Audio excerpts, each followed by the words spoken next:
What's wrong? Jiang Ji looked over here. Is there something off? Isn't this just all sorts of barriers, cliffs, desolate plain? All right, though it does seem a bit strange. After all, the terrain here is very complex, and the landforms are quite bizarre, with various wondrous energies fluctuating within. But it shouldn't be shocking to this extent. He noticed that Anan had just trembled, seemingly very shocked, in disbelief. This is the appearance of the ancient battlefield countless ages ago. Anan slowly began to speak, his voice still not quite steady. Raising his head, he looked at the projection of the ancient battlefield on the sky dome, and said in a deep voice, "And it's the last battle. The ancient battlefield of the last battle has been perfectly reproduced." Jiang Ji and Achi shuddered all over. Ancient battlefield reappearance. But Achi looked at Anan with some confusion. "Lord Anan, how do you know this?" Anan did not answer.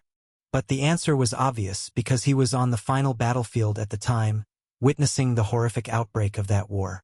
That is also the reason why he was later drawn with the demigods into the old days gate world, unable to escape. Anan's body trembled. Everything before his eyes was too reminiscent, a one-to-one replica of his memory. The final ancient battlefield.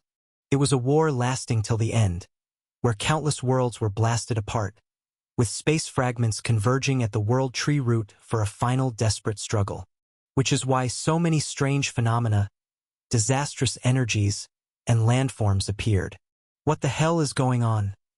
Why is the ancient battlefield that was already pushed into the old days now reappearing? Anan trembled as he looked at everything above. Could it be this is also part of the ancient battlefield projection, descending? The source of information from that godson had mentioned it before. The ancient beings in the ancient battlefield projection would not appear here directly, but would burst through the seclusion of the old days at the moment the world tree bloomed. They could channel a trace of their strength through that extremely quick gap, descend here, and let the power of the projection nest in someone, usually one of their descendants. Of course, many mighty beings do not have descendants, so they allocate according to their factions and such. Do not underestimate each god.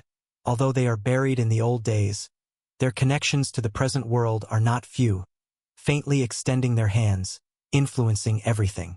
And if the power can descend, then everything from the ancient battlefield can also descend, recreating the ultimate battle of the past? Anan looked at this familiar new continent of the ancient battlefield before him. It was just like this before. The same world tree gathering copious space fragments, the same turbulent energies, countless presences ready to burst and clash. Even now, it is these new age people at this place at this moment. But, in reality, the top battle is naturally everything above bringing projection descent, in other words, a recreation of the ultimate battle of the past. Everything is replaying. It seems there's truly something off this time. Though Anan's body's trembling had stopped, his expression remained heavy. Something off. Everything is off. To be honest, if it is to fight for the future, there is no need to recreate the ancient battlefield. All before him seemed to return to the prior ultimate battle, as if this fight will determine fate's moment. Anan felt heavy-hearted. This time is definitely not as simple as imagined. Boom, boom, boom. The entire new continent battlefield erupted with various natural energies. Gales swept everything. Countless lightning bolts flickered. Within storms, the volcanic magma spewed into the sky dome, all continuously erupting, although not as grand as the ancient battlefield once was, and the strength is not as immense as envisioned. But it resembles too much a precise mold of the original timeline. Of course, Anan would never forget those details. He watched intently here. If it is truly as he thought, then that event is about to unfold next. They are all heading outward, seemingly trying to get closer to the world tree root. Jiang Ji paused. Should we also go? After all, when the world tree blooms, the closer the better, the new continent before them. Though called a continent, it has already grown as large as a star. And at present, the massive palace groups shattered upon crashing onto this continent have scattered widely as well. Around them is the only piece of jurisdiction remaining, and the rest of the palace groups and jurisdictions are not in sight. Like a Rubik's Cube shattered and scattered, needing to be pieced together again. Swish, swish, swish. Many adventurers now moved extremely fast, racing towards the vicinity of the World Tree. Achi was also preparing to set off, eager to find his young master first. Don't go. Anan shook his head solemnly. Listen to me now. Just stay in the jurisdiction. Achi paused. Lord Anan, why is that? He looked around. Even now, if we don't advance towards the World Tree, we should meet with young master and the group of divine sons, right? This was the strategy we formulated earlier. Regardless of what happens, per the contact tool each left, they should converge immediately. Trust me. Just wait 5 minutes. Anan said in a solemn voice, if I am not wrong, a major change is about to occur. Achi was slightly taken aback, but he did not rebut again. 5 minutes is not long, he chose to wait as well. Jiang Ji was using Starfire to contact Su Buxian. This place should have already lost the previous restrictions below, and communication devices should now be usable. However, Su Buxian remained the same as before with no response. But this time it seemed like there were other signals. Many anonymous presences appeared on the Starfire channel, seemingly coming from all directions according to the map. He tried to establish contact, but in the next moment, a message popped up. The current channel temporarily does not support interoperability. Permission not activated. Oh! Jiang Ji was a bit stunned. What did this mean? Are there others who also have the Starfire chip? Those who have it should be members of the Hustlers sect or those closely associated, right? But one has to say, it seemed somewhat reassuring. Because Jiang Ji, though unable to contact these Starfires, at least the number was significant, at least over 500 people. Even considering the current situation, a force of 500 people doesn't even qualify to stand before other forces, but it at least proves the Hustlers still have people. Not merely an empty shell. If only they could step forward when they too have to grit their teeth and act as leaders. Time ticked away, and 5 minutes for the adventurers here was not considered short. Many had already advanced to Sequence 6, although their spiritual energy was not yet stable. The speed at which it erupted was truly astonishing. 5 minutes had already reached the heart of this new continent. Anan looked at the time, silently counting down. It's time. Achi paused and looked around. Seems like nothing has happened? Anan also gazed into the distance, slightly silent. It seemed indeed, wasn't how he imagined. Another 10 breaths passed. He exhaled slightly, if not, it's even better. Then, without further delay, we should now. Achi was about to move. But at this moment, a sudden change occurred. The entire sky dome suddenly erupted with all kinds of twisted transformations. A large amount of bizarre tide water, unexpectedly falling from the sky dome. What is that? Jiang Ji looked at this scene in shock. In past ancient battlefields, the god's palace assembled all the forces, waiting for the abyss to arrive at this place. It was a time when the god's palace had made full preparations, anticipating a great battle.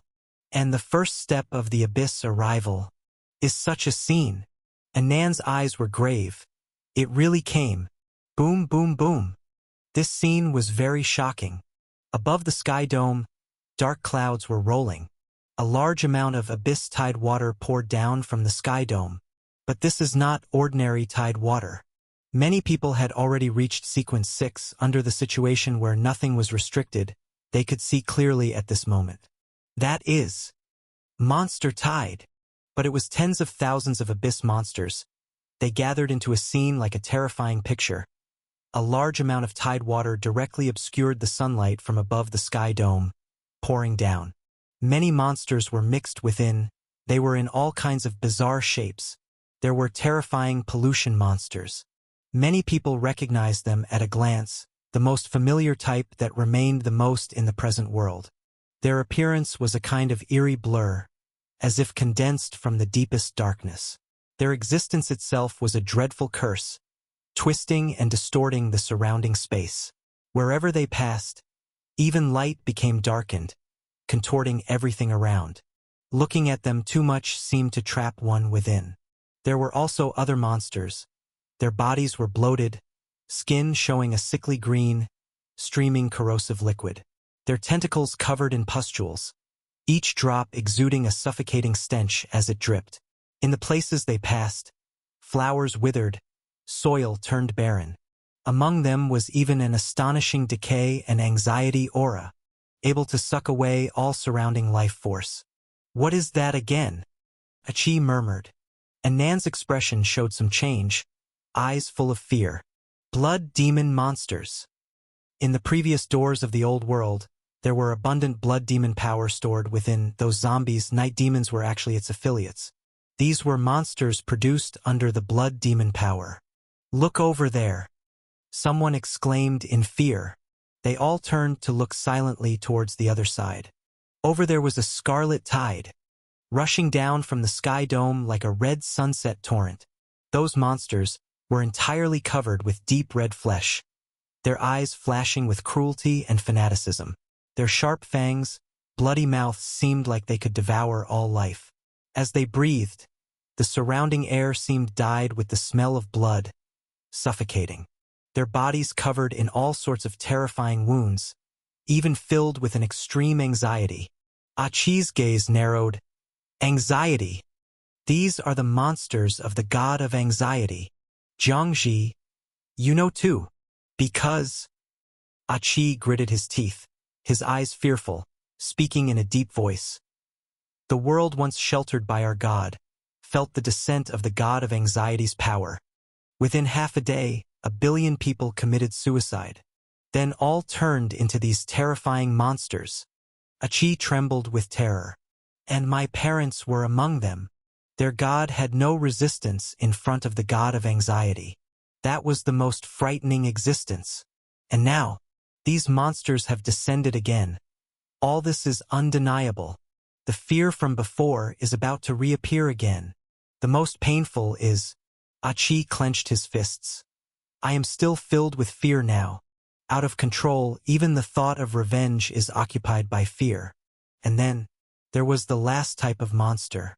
This monster is a real black tide. They crashed into the ground, black liquid struggling madly, splashing countless black lines. These monsters, their bodies were composed of countless intricate black liquid lines, seemed to contain the origin of chaos and disorder. Their movements had a chaotic rhythm, making it difficult to predict their next step. Their tentacles were like tangled threads, entwining any unfortunate life encountering them. What is that again? Jiangji's eyebrows jumped fiercely. Chaotic. I've seen them in a previous world. Black monsters. In Duan's world, they had been surrounded by these transformed black monsters before. God of Chaos. And Nan's lips almost tremblingly spat out these 4 words. Most terrifying abyss gods, are most of them here? Jiangji's eyes widened, shocked. So that's the power of the abyss. We even confronted it, won't we be targeted now? Achi slowly spoke. Rest assured, I also learned about the chaotic liquid. It is the concrete of God of Chaos power, like pollution. We won't attract the attention of the master, moreover, we don't even have that qualification. True. Jiangji sighed in relief. After all, what kind of existence is the God of Chaos, and what kind of existence are they? 2 completely opposite levels, like ants in a terrifying black hole, not even in the same league. How could they possibly be noticed? At this moment, the black tide composed of these 4 types of monsters seemed like the abyss nightmare descending to earth. Wherever they went was madness, bloodthirstiness, anxiety, struggle, spreading in a terrifying manner. Jiangji was already unsettled, his teeth trembling. Brother N, was the situation like this then? How was it solved? Since it's a replica, there should be subsequent changes and countermeasures. And Nan spoke in a deep voice. Not the same. At that time these monsters, each one possessed extraordinary terrifying power. There were tens of thousands of monstrously large monsters comparable to planets, surrounding the Star River and slapping their palms towards the ancient battlefield. All right, brother N, stop describing. Jiangji's eyes widened, trembling uncontrollably. Clearly it's a weakened version now. After all, most of the monsters are only sequence 7, even sequence 8 in strength, just that their terrifying quantity is too overwhelming. Boom, boom, boom. On the vast deep space sky dome, there are numerous twisted channels, and the black tide continues to surge out. All are madly rushing towards the surroundings. Jiang Ji resisted the urge to retreat. So how was it resolved? Anan paused. By the world tree, its strength. All the temples in the god's palace have gathered together, channeling the world tree's strength to form a shield.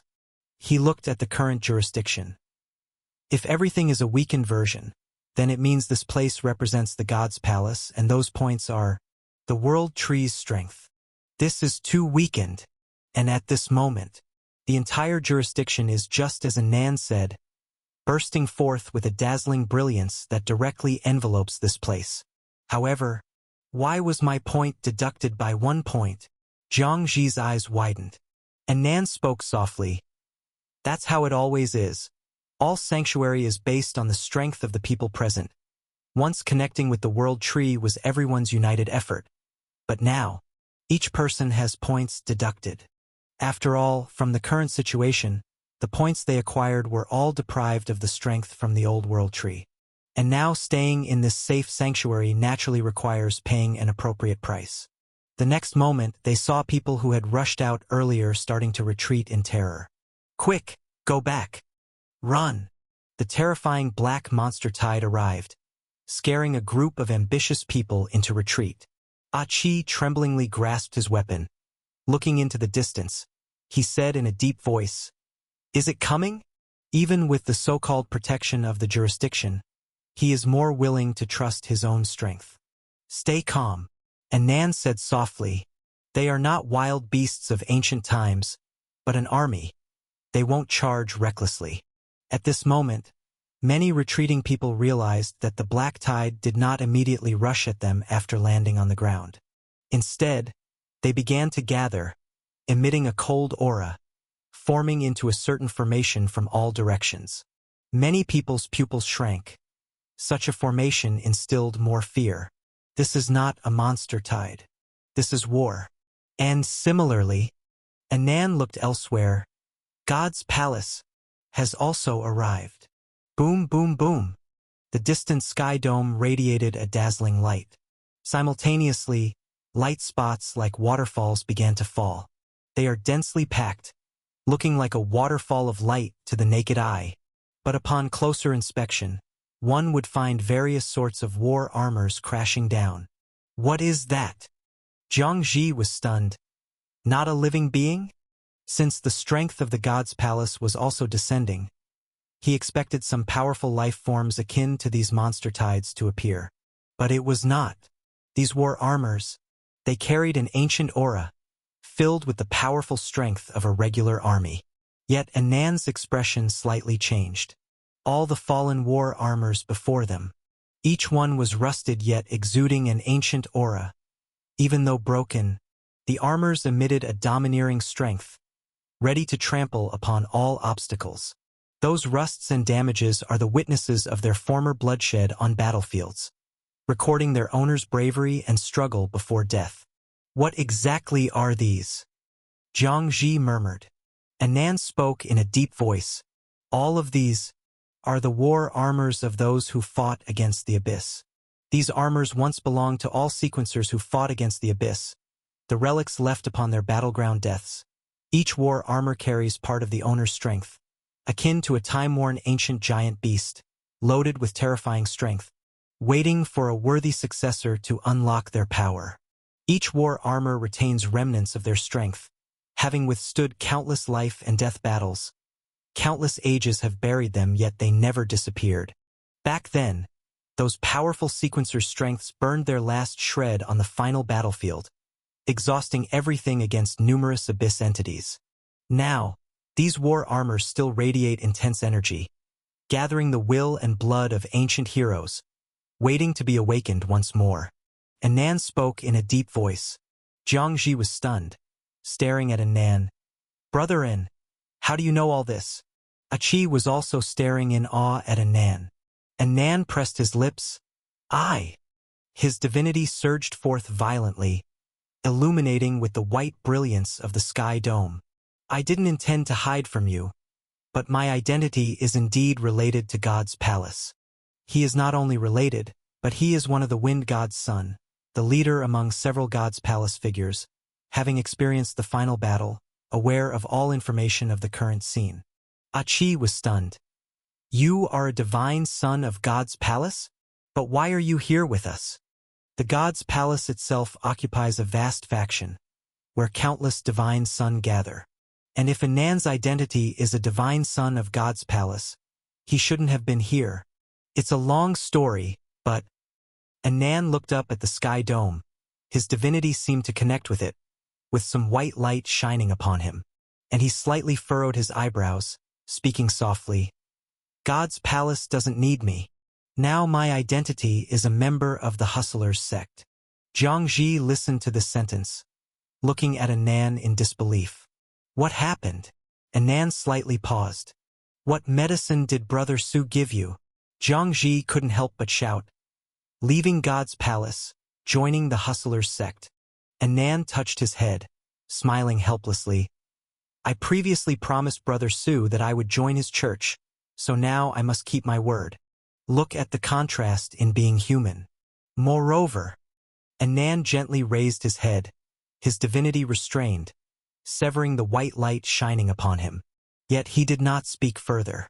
Additionally, there was a divine connection on the other end, a guiding will from his father, seemingly not wanting him to return to the God's palace.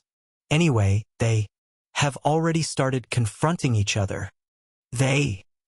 Jiangji was taken aback. Boom, boom, boom. The next moment, Jiangji understood who they were. Because beneath the sky dome, on a barren, vast battlefield filled with all kinds of terrifying forces, the power of the abyss and the power of the God's palace had already appeared, and their mighty forces were converging on their palace jurisdiction. The projection of the temple enveloped the palace group, astonishingly expanding in midair like a mirage, immense and vastly different from the palace group seen below.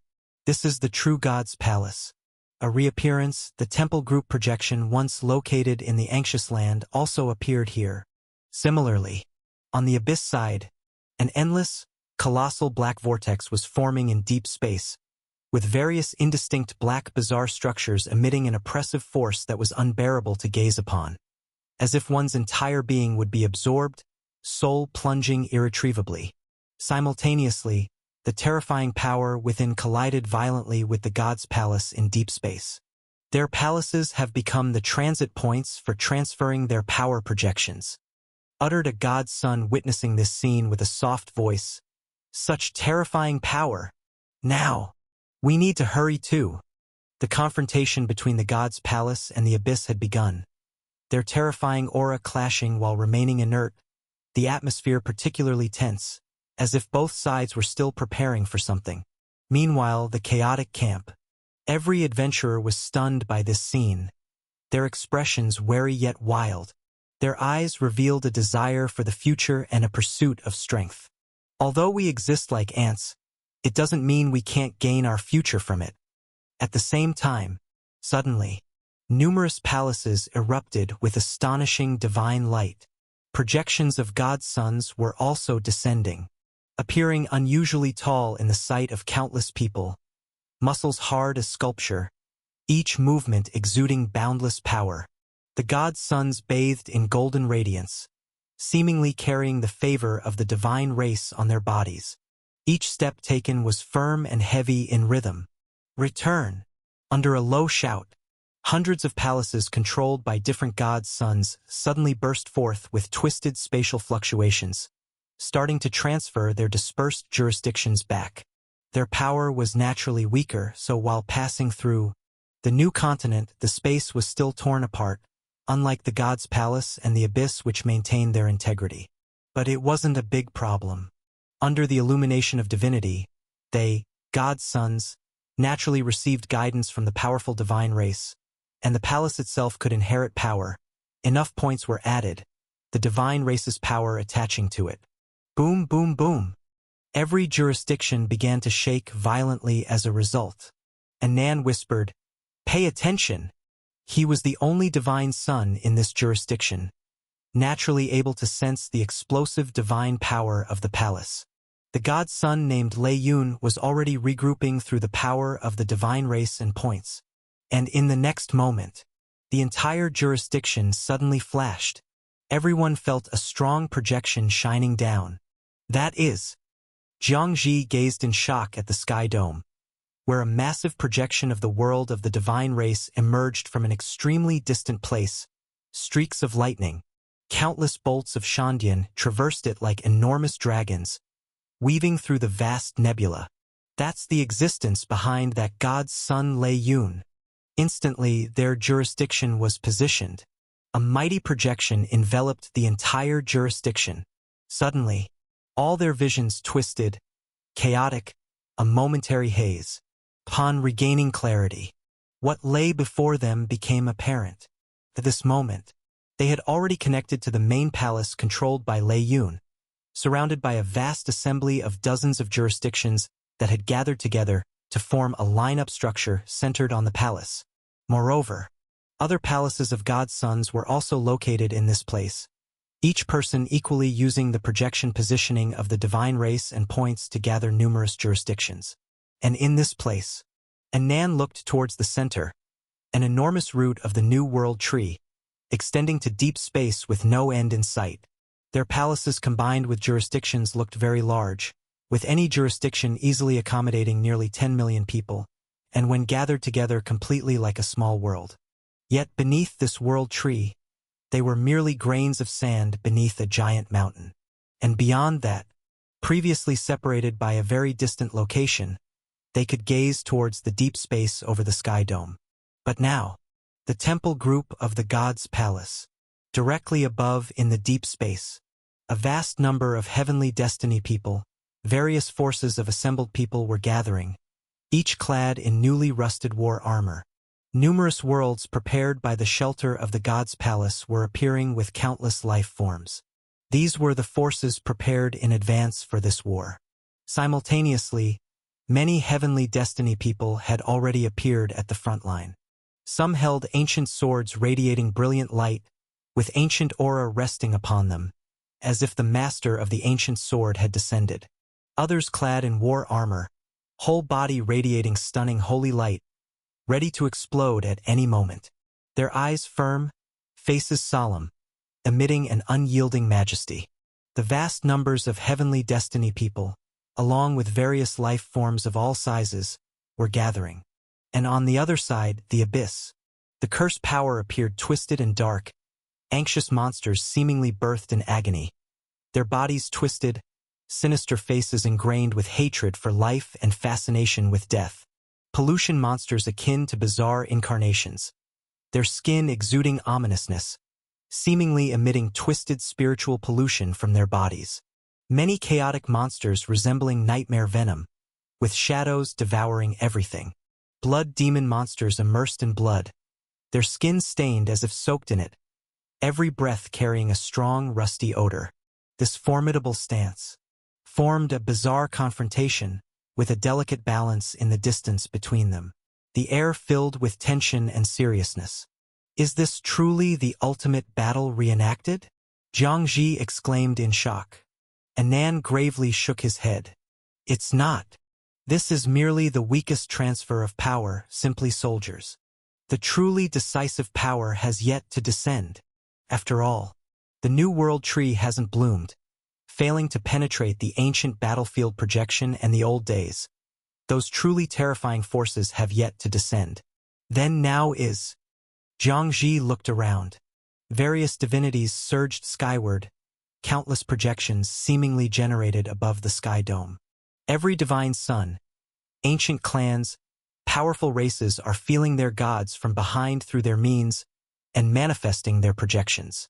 Anan solemnly said, "This is what was mentioned earlier, standing on this stage, at the start of confrontation, with the manifestation of a god on stage. Only then does one possess the true qualification to contend for everything. Only then can one lead those truly following oneself to attain one's own strength and future. Otherwise, they are mere cannon fodder in the wheels of war. Boom, boom, boom. Strange sounds came from the abyss side.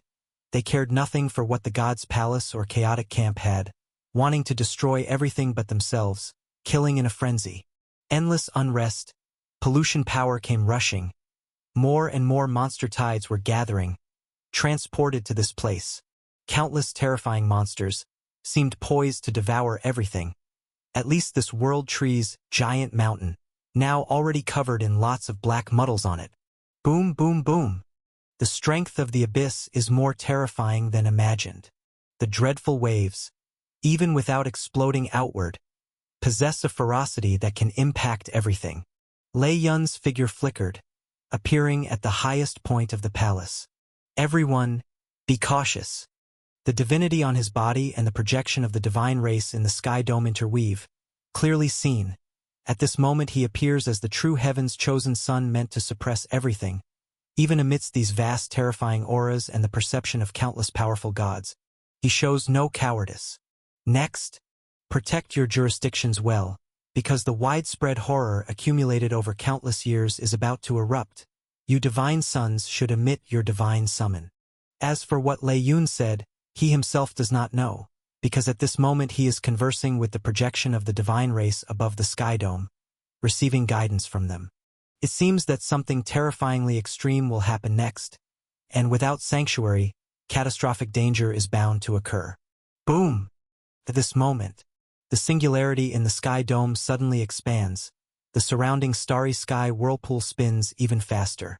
The abyss hole formed within is incredibly profound, as if something is about to surge out. Jiang Ji felt a sense of unease, hurriedly speaking, "Brother Anan, what is divine summon?" Anan spoke in a deep voice. "It's like Lei Yun, linking through your inner divinity and the bloodline connected to oneself, then projecting it outward. Though the strength can't descend, the life level belonging to God and various pressures can form a miracle, providing sanctuary.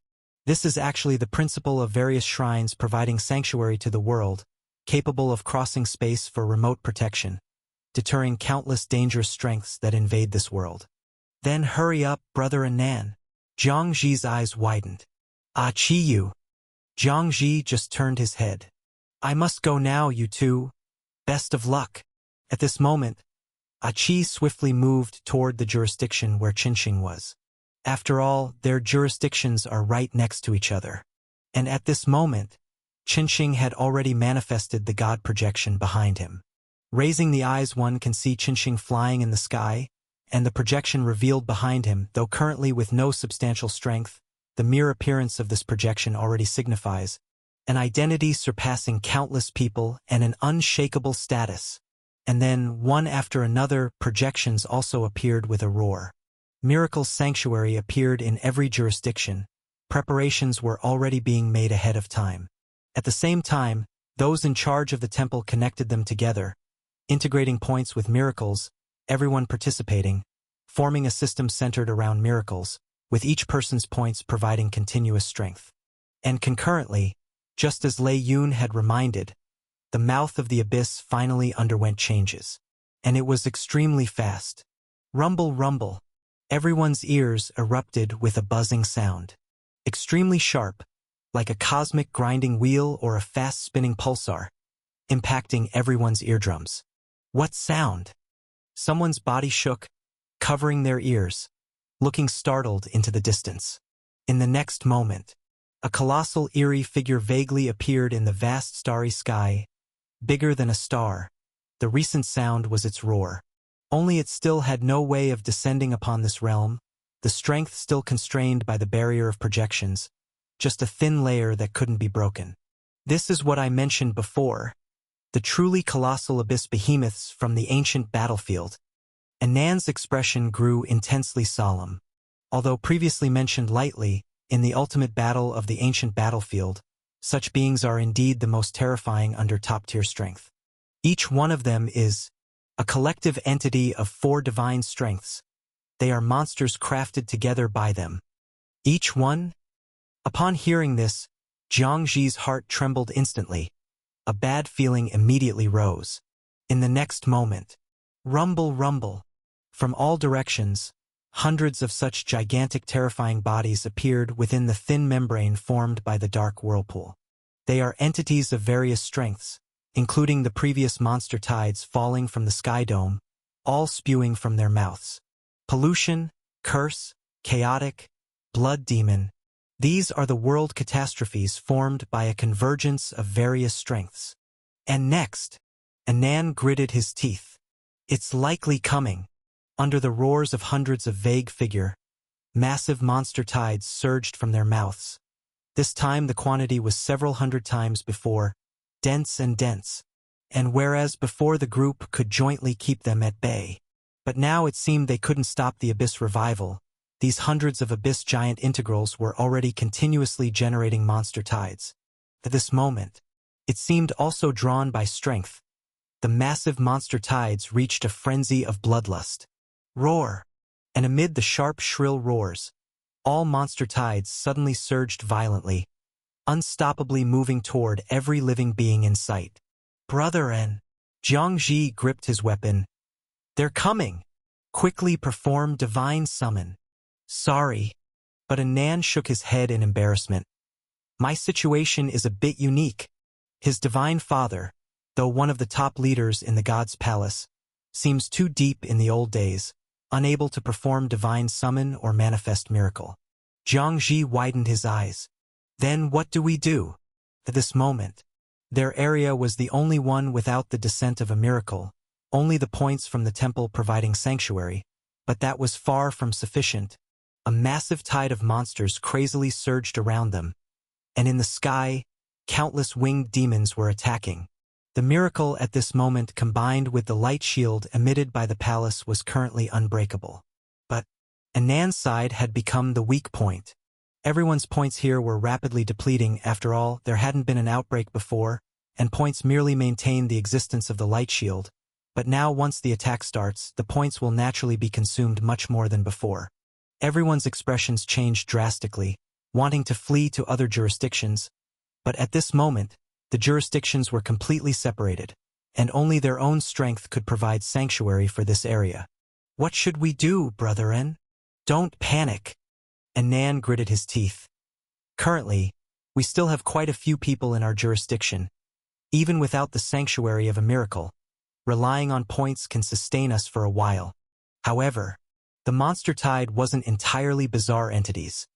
They possessed some intelligence and could see the weak spots.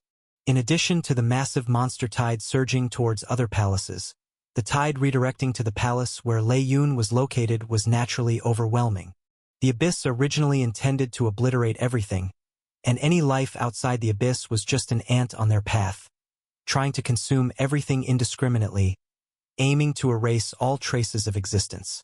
This aspect closely resembles the essence of the old days, but the old days by itself doesn't represent consciousness and is a passive, independent, objective existence. However, the Abyss is different, possessing intense aggressiveness with horrific, dangerous, unknown objectives, like a virus aimed at destruction.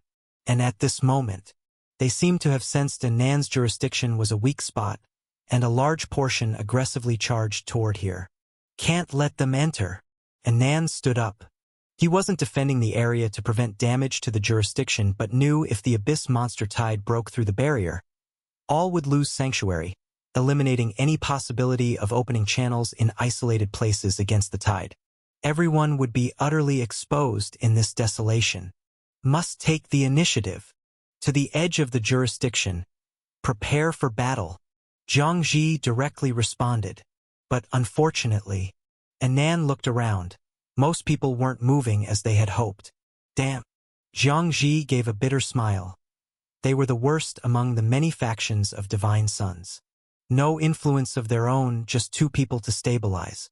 No prestige or unity among people, as there were no miracles.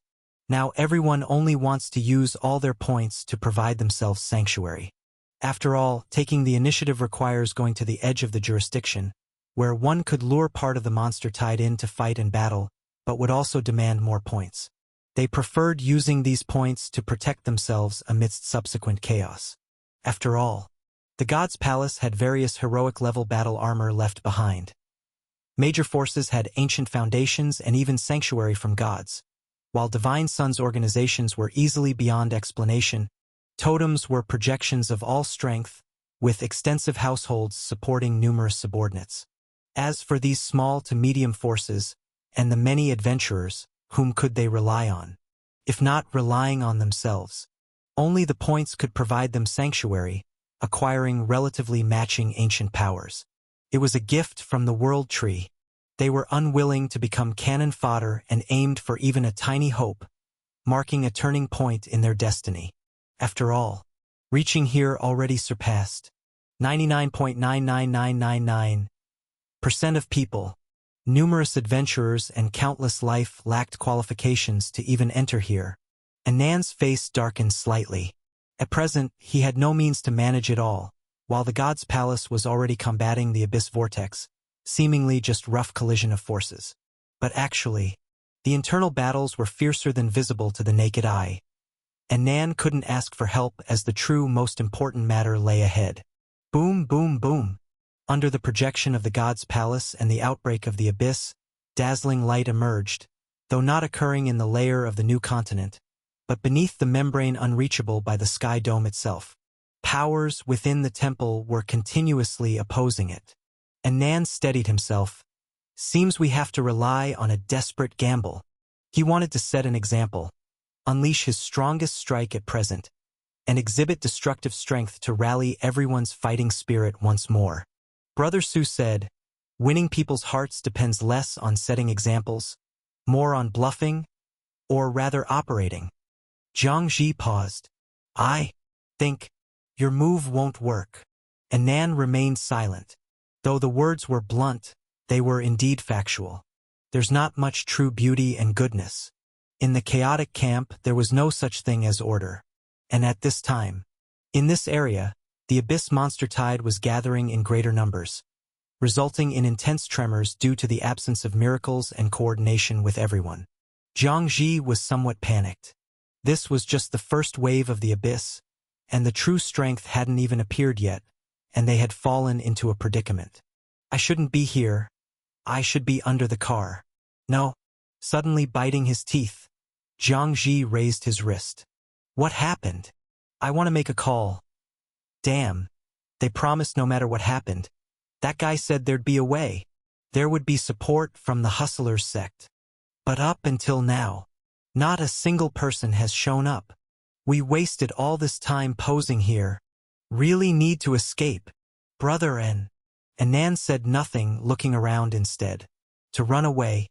Having reached this place, the subsequent uncontrollable abyss and explosion from the God's Palace were just appetizers. Where can you escape to?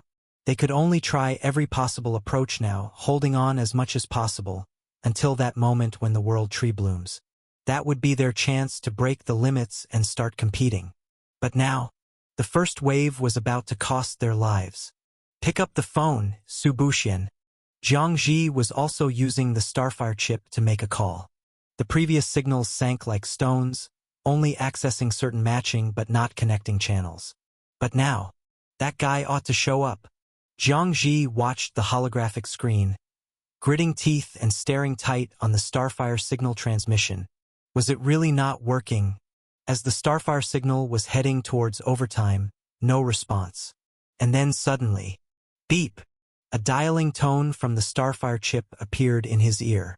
Zhang Ji widened his eyes. It finally connected. Yet the signal didn't show Su Buxian, but two different anonymous. Seems something's coming through. Voices from the other side, calm and deep. Seems connected to someone else. Are you from the Hustlers sect? Zhang Ji was somewhat dazed. Who are you? He could hear two voices there. The other side fell silent, seemingly unstable. Sorry, we encountered a problem here. And now your location is here at the World Tree. Amidst the Abyss monster tide, chaos has ensued on our side. Zhang Ji knew not who the other side was, but controlling the Starfire chip meant they were on his side. He couldn't help feeling hopeful, quickly explaining the situation here. All right, We're locating your Starfire coordinates, and we'll be there soon. Zhang Ji was delighted. Saved. Are you also from the Hustlers sect? Sort of. Unable to suppress it, they admitted somewhat unwillingly. That helplessness? This feels right. Seems there's hope. How many of you are there now? Zhang Ji eagerly asked, carrying hopeful expressions. From the other side came a pause, then a voice. 2 people. More people. Zhang Ji's face, filled with hope, suddenly froze. Only 2 people? He held on to hope. After all, Su Buxian had painted a rosy picture before leaving, promising that there would be absolute super support arriving to back them up. It's like leaving behind a mysterious phone number and saying, at the critical moment when you can't hold on any longer, call this number. This was the reason the 2 of them had been tirelessly holding on. Now they've finally gotten through to this number. And it turns out just 2 people? No matter where you are now, you'd better not come. Ultimately, Zhang Ji still looked up, wanting to cry but having no tears, watching as the terrifying storm before him continued to sweep across everything, centered on this massive world tree. He let out a heavy sigh. We're already surrounded here.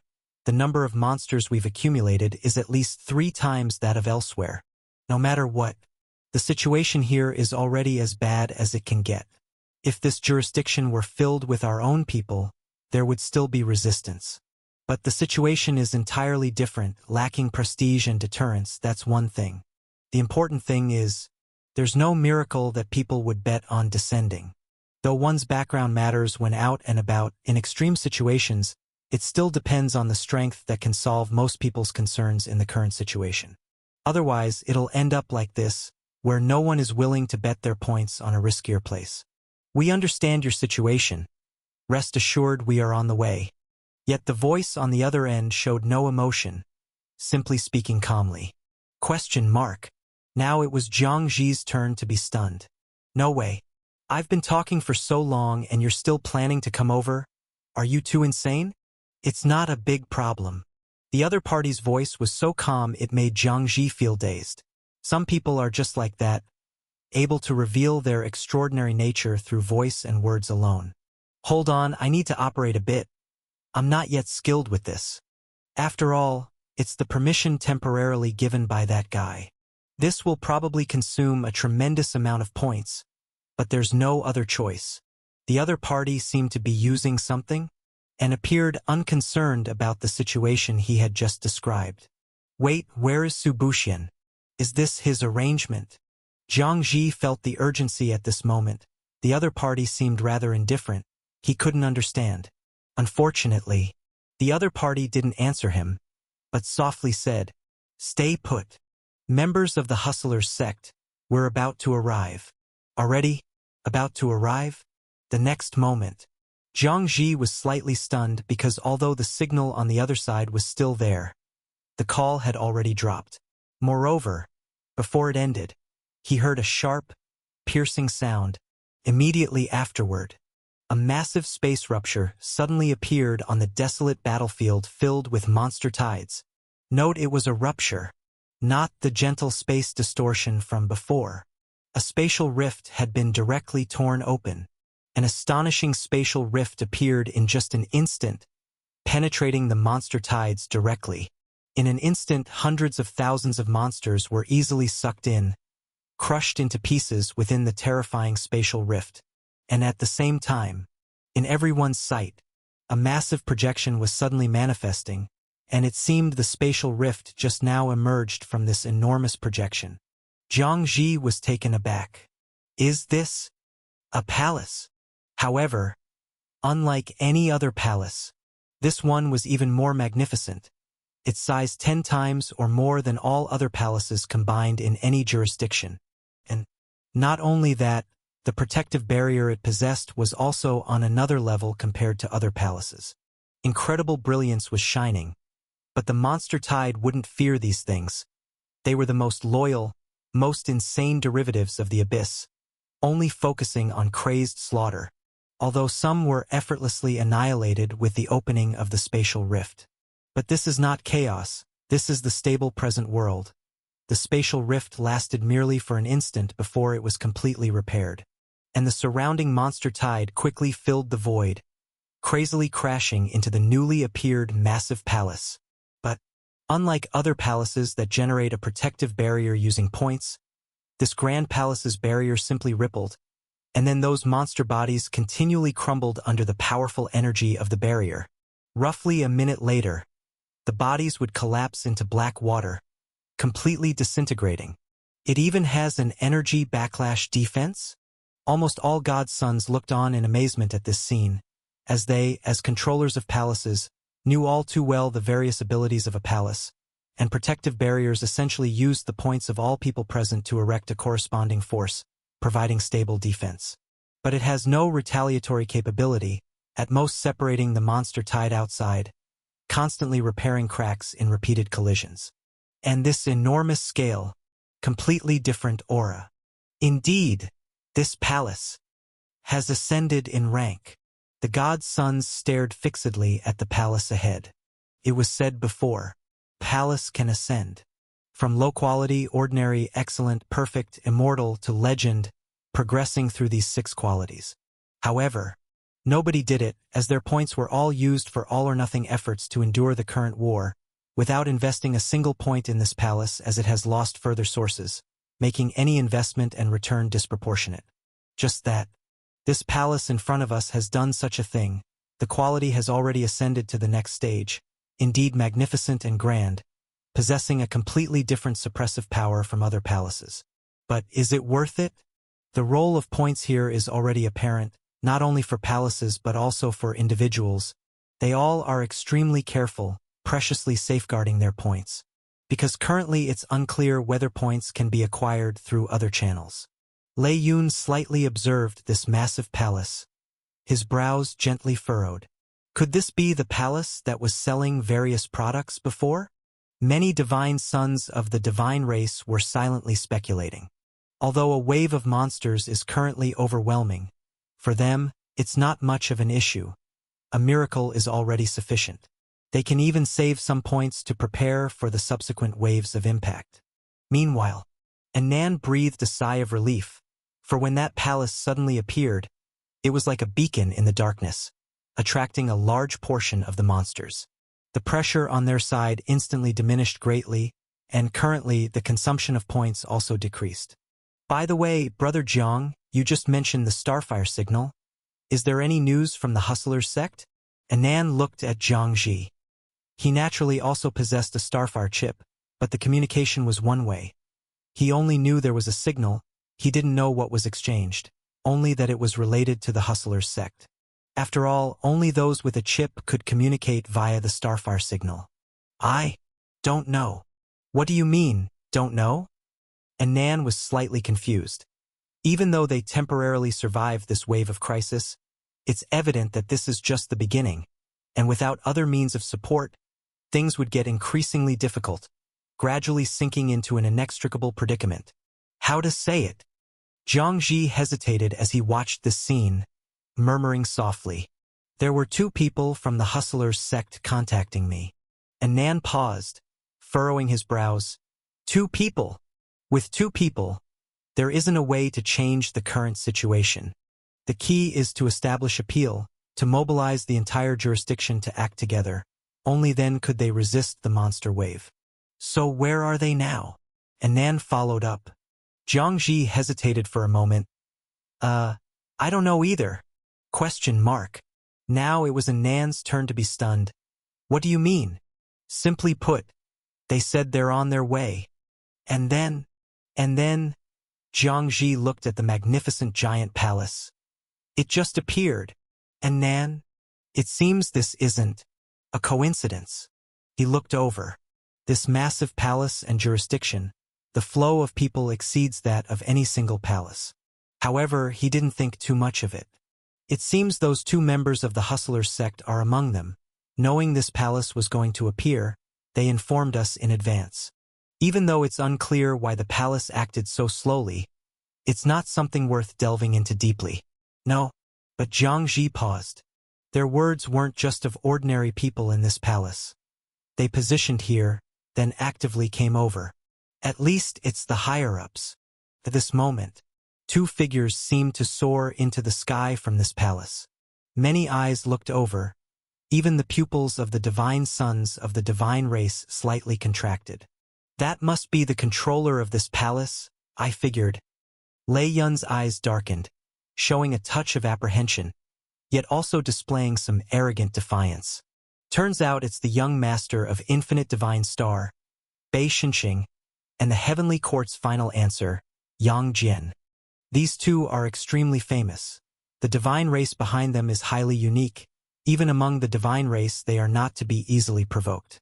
Meanwhile, these two are naturally extraordinary, having a remarkable position among the divine sons of the divine race. Yet they didn't expect these two would indeed join forces to take a palace and emerge so ostentatiously. Meanwhile, at this moment, the divinity on the two burst forth. Bei Shenxing's divinity rose to the sky, reflecting into the depths of deep space. The projection of Infinite Divine Star was slowly appearing. The ancient divine star, though chaotic within, it's a gathering place of various outer gods, cannot be discussed on race alone. But the quantity of gods is not something ordinary divine race can rival. The next moment, this projection of Infinite Divine Star illuminated everyone's vision. The vast star river was tremendously revolving. An astonishing miracle directly descended. Relying solely on one's own strength to directly blanket the entire magnificent palace along with the jurisdiction in a miracle. Some divine sons of the divine race silently watched this scene. Some displayed battle intent, while others gazed with indifference. Is it a bit too close to us? Anan's brows slightly moved suddenly. For as the miracle descended, it drove away half of the monster waves on their side. Our jurisdiction is also being sheltered? Is this intentional or unintentional? Anan's heart slightly trembled. Could it be? He looked at Jiang Ji. Jiang Ji looked at the terrifying aura of these two divine sons of the divine race. The divinity unleashed by Sequence 6 that had descended upon the miracle seemed to completely suppress everyone's breath present. I have a bold thought. Jiang Ji muttered. The two people I contacted, perhaps are their divine sons. Given Su Qi's ability, since he could deceive Anan this divine son, other divine sons should be reachable too, thus making sense of everything just now. For here it's centered around the divine sons of the divine race, gathering the divine sons to form alliances of strength. Only this way the starfire pinpointing just now would be valued. Yet, the two didn't know that this palace doesn't have divine sons. Only Bei Shenxing and Yang Jian, the two managers, and the shadow army stationed in all jurisdictions.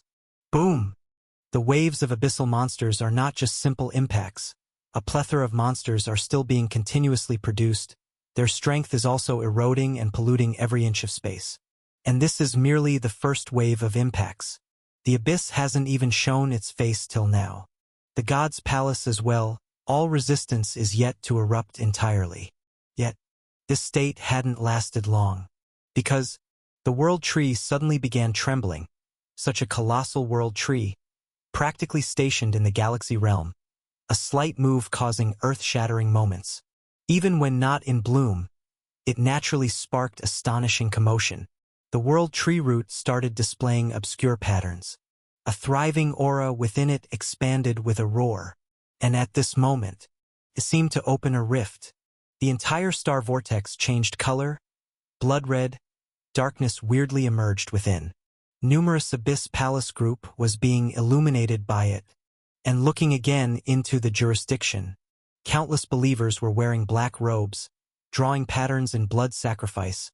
Simultaneously, numerous venerables spread out an aura not inferior to any divine sons, gazing coldly, terrifyingly at the front. They too were releasing their divinity. Various eerie realms were manifested, projections summoned by divinity, descending into miracles.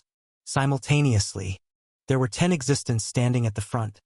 Their figures unclear, but everyone had distinctive patterns, terrifying aura and bizarre eyes, as well as the priests kneeling on one knee behind them, all indicating their identity as the current leaders of the Abyss, the 10 bishops. Their internal strength reflected with the ancient battlefield projection. The power within them wasn't divinity. but the bloodline granted by their true God. And their explosive aura naturally inciting everything was the Abyss's miracle. Yet there's no need to resist any monster waves. That was originally their strength. It was the moment of descent, connecting all Venerable's miracles, simultaneously erupting, crushing forth like a dark tide towards the surroundings. The Abyss has made a move. Even though the world tree has yet to bloom, even though the mighty forces from the depths of the old days have not descended through the passage, even though the time for a desperate battle has yet to arrive, the Abyss still coldly and emotionlessly erupted a wave to destroy everything towards everyone here. This is the signal of the Abyss. It's even a second understated wave aimed at everyone. Indeed, just understated. And this astonishing shock seemed to break through the projections triggered by the Divine Suns, making many anomalies appear teetering. The Divine Sun's eyes felt numb. Countless people trembled as they watched this scene. Bei Xinxing and Yang Jian solemnly felt this terrifying shock as well. Because these shocks were merely remnants. Most of the shock was actually aimed at the god's palace, representing the bright whirlpool of stars on the other side. The bell ringer and numerous priests were in the palace projections of the god's palace, and a vast crowd was still waiting on various planets. Here, there were also many god's sons and divine sons, all appearing as heavenly destiny people. Those shocks, in view of the various holy lights descending from the sky dome, were not fearsome. Bei Xinxing and Yang Jian looked at this scene, knowing that at this moment, the vast crowd below all felt their insignificance, even though they often prided themselves as heaven's chosen sons, with astonishing backgrounds, with God and divine races' protection. Yet, in the face of the god's palace guarding the present world and the Abyss that wants to destroy everything, it was simply insignificant. Like two giant warships colliding, they could manage to grab onto the lotus leaves flipped in the torrent, which was already not easy. The bell ringer coldly looked at the countless believers of the Abyss, and the 10 bishops standing indifferently at the forefront. What to do next? Feeling the terrifying shock and the urgent air almost impossible to ignore pressing on the heart, Yang Jian said solemnly, "It seems like the world tree has not yet bloomed, but war is probably about to erupt. Just follow Su Buxian's deployment plan." Bei Xinxing calmly looked at everything before him. That guy, although he has suddenly disappeared now, he can still contact us and has upgraded the palace. Even though the contact is somewhat intermittent with poor signals, it at least proves that that guy is still present and will return sooner or later. They have currently taken over part of the authority, preparing according to their own plan and some deployments. After all, the Black Shadow Corps of the Hustlers sect is also here, and the command has been handed over to them. Honestly, Bei Xinxing silently watched the Black Shadow Corps moving freely in various jurisdictions. Thousands of black shadows could serve as tens of thousands, given that they come and go without a trace. What's most crucial is that they seem to be able to grow in action, and their energy relies not on spiritual energy but on light. Where exactly did Su Buxian summon these black shadows from? These black shadows are completely as if created. This kind of life creation, akin to the power of the Abyss. Bei Xinxing knows Su Buxian has secrets. Even he has yet to find a way to probe Su Buxian's secrets. After all, when he just broke through Sequence 6, Su Qi could fight him. Although his strength is stable now, having established footing on the path of Sequence 6, still, he is not pleased, for his pride dictates comparing himself with someone in a different rank offers no sense of achievement, only powerlessness. Su Qi, that guy, how many tricks does he have up his sleeve, and what will he become after breaking through Sequence 6? But now is not the time to worry about that. The rumbling, vibrating, terrifying aura, the vast forces of the Abyss and the god's palace confronting, and the numerous palace controllers below wanting to compete with the sky, have all already made preparations. Monster tides unleashed mad roars. Hundreds of giant stellar shadows crashed against the membrane. The new continent trembled. The world tree's patterns shone. Though the world tree has yet to bloom, but as the Abyss Bishop stood atop this vast life, calmly raising his head, countless believers in black robes stepped forth. Countless people's faces turned somber, fearful, and clenched their weapons. War has begun. And 20 minutes ago, precisely when Su Qi himself was suddenly caught in the twist and vanished from the palace, his consciousness felt squeezed into a bundle, sensing his entire being madly pulled. How to put it? Ordinary people riding a roller coaster feel a clear sense of loss of gravity. This intense loss of gravity leads to an involuntary tightening of the body, with adrenaline continually surging, a physiological reaction. But for Su Qi, all physiological reactions can be trained. What he truly excels at is not various abilities, but extraordinary learning and adaptability. Thus, even as an ordinary person, Su Qi had no reaction to thrill rides like drop towers, giant swings, and 360-degree Mediterranean flights. However, at this moment, this familiar feeling returned. He felt his entire being pulled to the length of a light year, only to suddenly contract, then crash down. Consciousness trembled. Realize now that his spiritual power has become exceedingly astonishing under the grinding of various evil gods' strength. Yet now Su Qi felt himself falling into the terrifying abyss, unable to extricate. At this moment, he seemed to see everything rewinding. From cosmic expansion to contraction, countless star rivers crazily swirling. Brilliant and magnificent. Then immediately, boom! It was as if a thunderbolt had exploded beside Su Qi's ear. He saw the cosmic explosion. All substances produced by the explosion were returning in a time reversal manner. It all happened very quickly. In that instant, the terrifying commotion of the explosion also made Su Qi's consciousness suddenly clear. At this moment, Su Qi suddenly opened his eyes wide, and all the twisted and ever-changing sensations were directly suppressed by him in an instant, directly adapting. And what appeared in his sight made Su Qi pause slightly. In front of him appeared a redwood table. Although there was nothing on the table, it was filled with an atmosphere called dignity. Round table meeting? Su Qi squinted, and after briefly turning his mind, he looked around. Around him was an abyssal, endless darkness. Nothing could be seen. Ha! Su Qi paused slightly, just trying to leave the chair. But the moment he wanted to leave, Su Qi discovered he was restricted. Once he exceeded the range of this chair, endless terrifying blackness would suddenly come crushing in from all directions. At this moment, Su Qi's eyes became clear. It was all ominous, not just a wisp or a pool of ominous, but as if in an ominous universe, full of such terrifying things. He could even see planets formed by the ominous, arranged in a star ring, only all in black and white. Tremendously terrifying. What is this place exactly? Old days? The deep universe? Su Qi had some guesses, but did not make any rash conclusions. At this moment, Su Qi being restricted also meant he couldn't inspect the surroundings. The surroundings were eerily silent. Only his breathing echoed in it. Is anyone there? Su Qi gently knocked on the table. But there was no response. I want a cappuccino. A few masseurs for shoulder massage. Su Qi sat in the chair. Though restricted, he could still cross his legs. Since no one is speaking, should I sleep? However, no matter how much he shouted, there was no response. Su Qi placed his legs on the round table, his body gradually relaxing. He was thinking. The place in front of him seemed to have been reached due to the withered world tree seed, but there seemed to be other developments as well. And after he arrived here, everything was completely prohibited.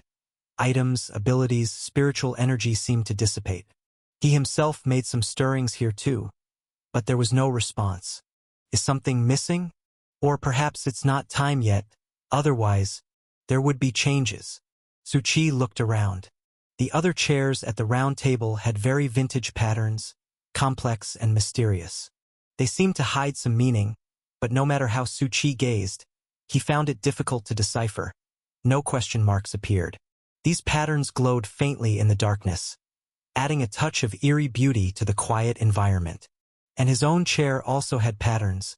Su Qi glanced at them. His pupils suddenly moved slightly.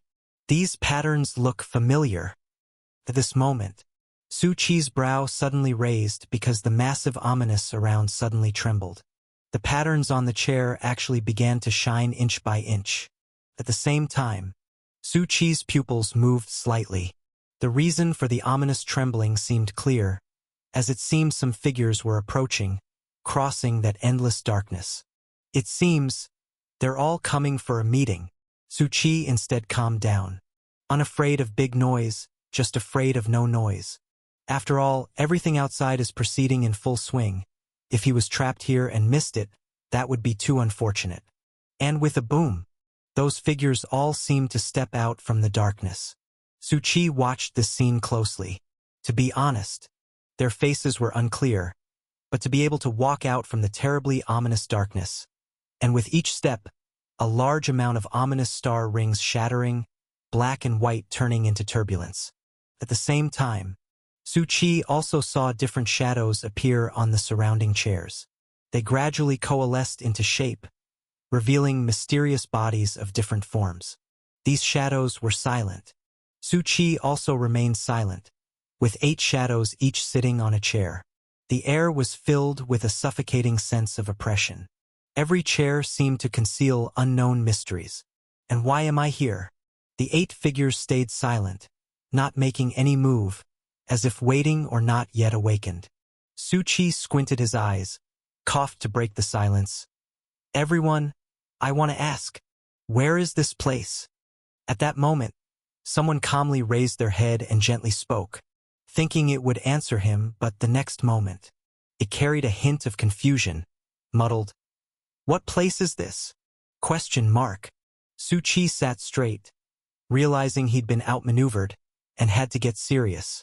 This is Mickey's magic house. I am the owner, Mickey. Ano, Sui. Today you all are visiting, but apologies, I didn't prepare tea. Su Qi's voice echoed around the round table. No matter what, everyone present was definitely not simple, very likely the ones he'd guessed. Taking advantage of their seemingly unclear state, Su Qi naturally had to stir the atmosphere. Of course, the main goal was to leave no time for reaction. One shadow looked at Su Qi with some confusion. Is it? It shook its head, raised its hand and flicked a finger. I have tea here.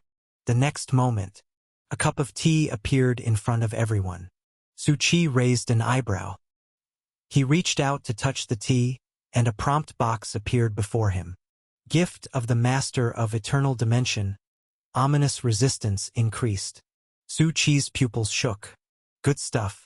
Not just good stuff. This prompt box made Su Qi tremble instantly. Apart from the ancient paradise's prompt box, the 6 words of Master of Eternal Dimension revealed the identities of all the shadows instantly. He hesitated not a bit, drinking the cup of tea. Good tea. Su Qi praised sincerely. Previously his soul seemed to travel at superluminal speed through ominousness. And now after drinking, he seemingly had a strong resistance to ominousness. From the remaining figures, only 5 hesitantly raised their cups. It seemed this gathering was not the first time.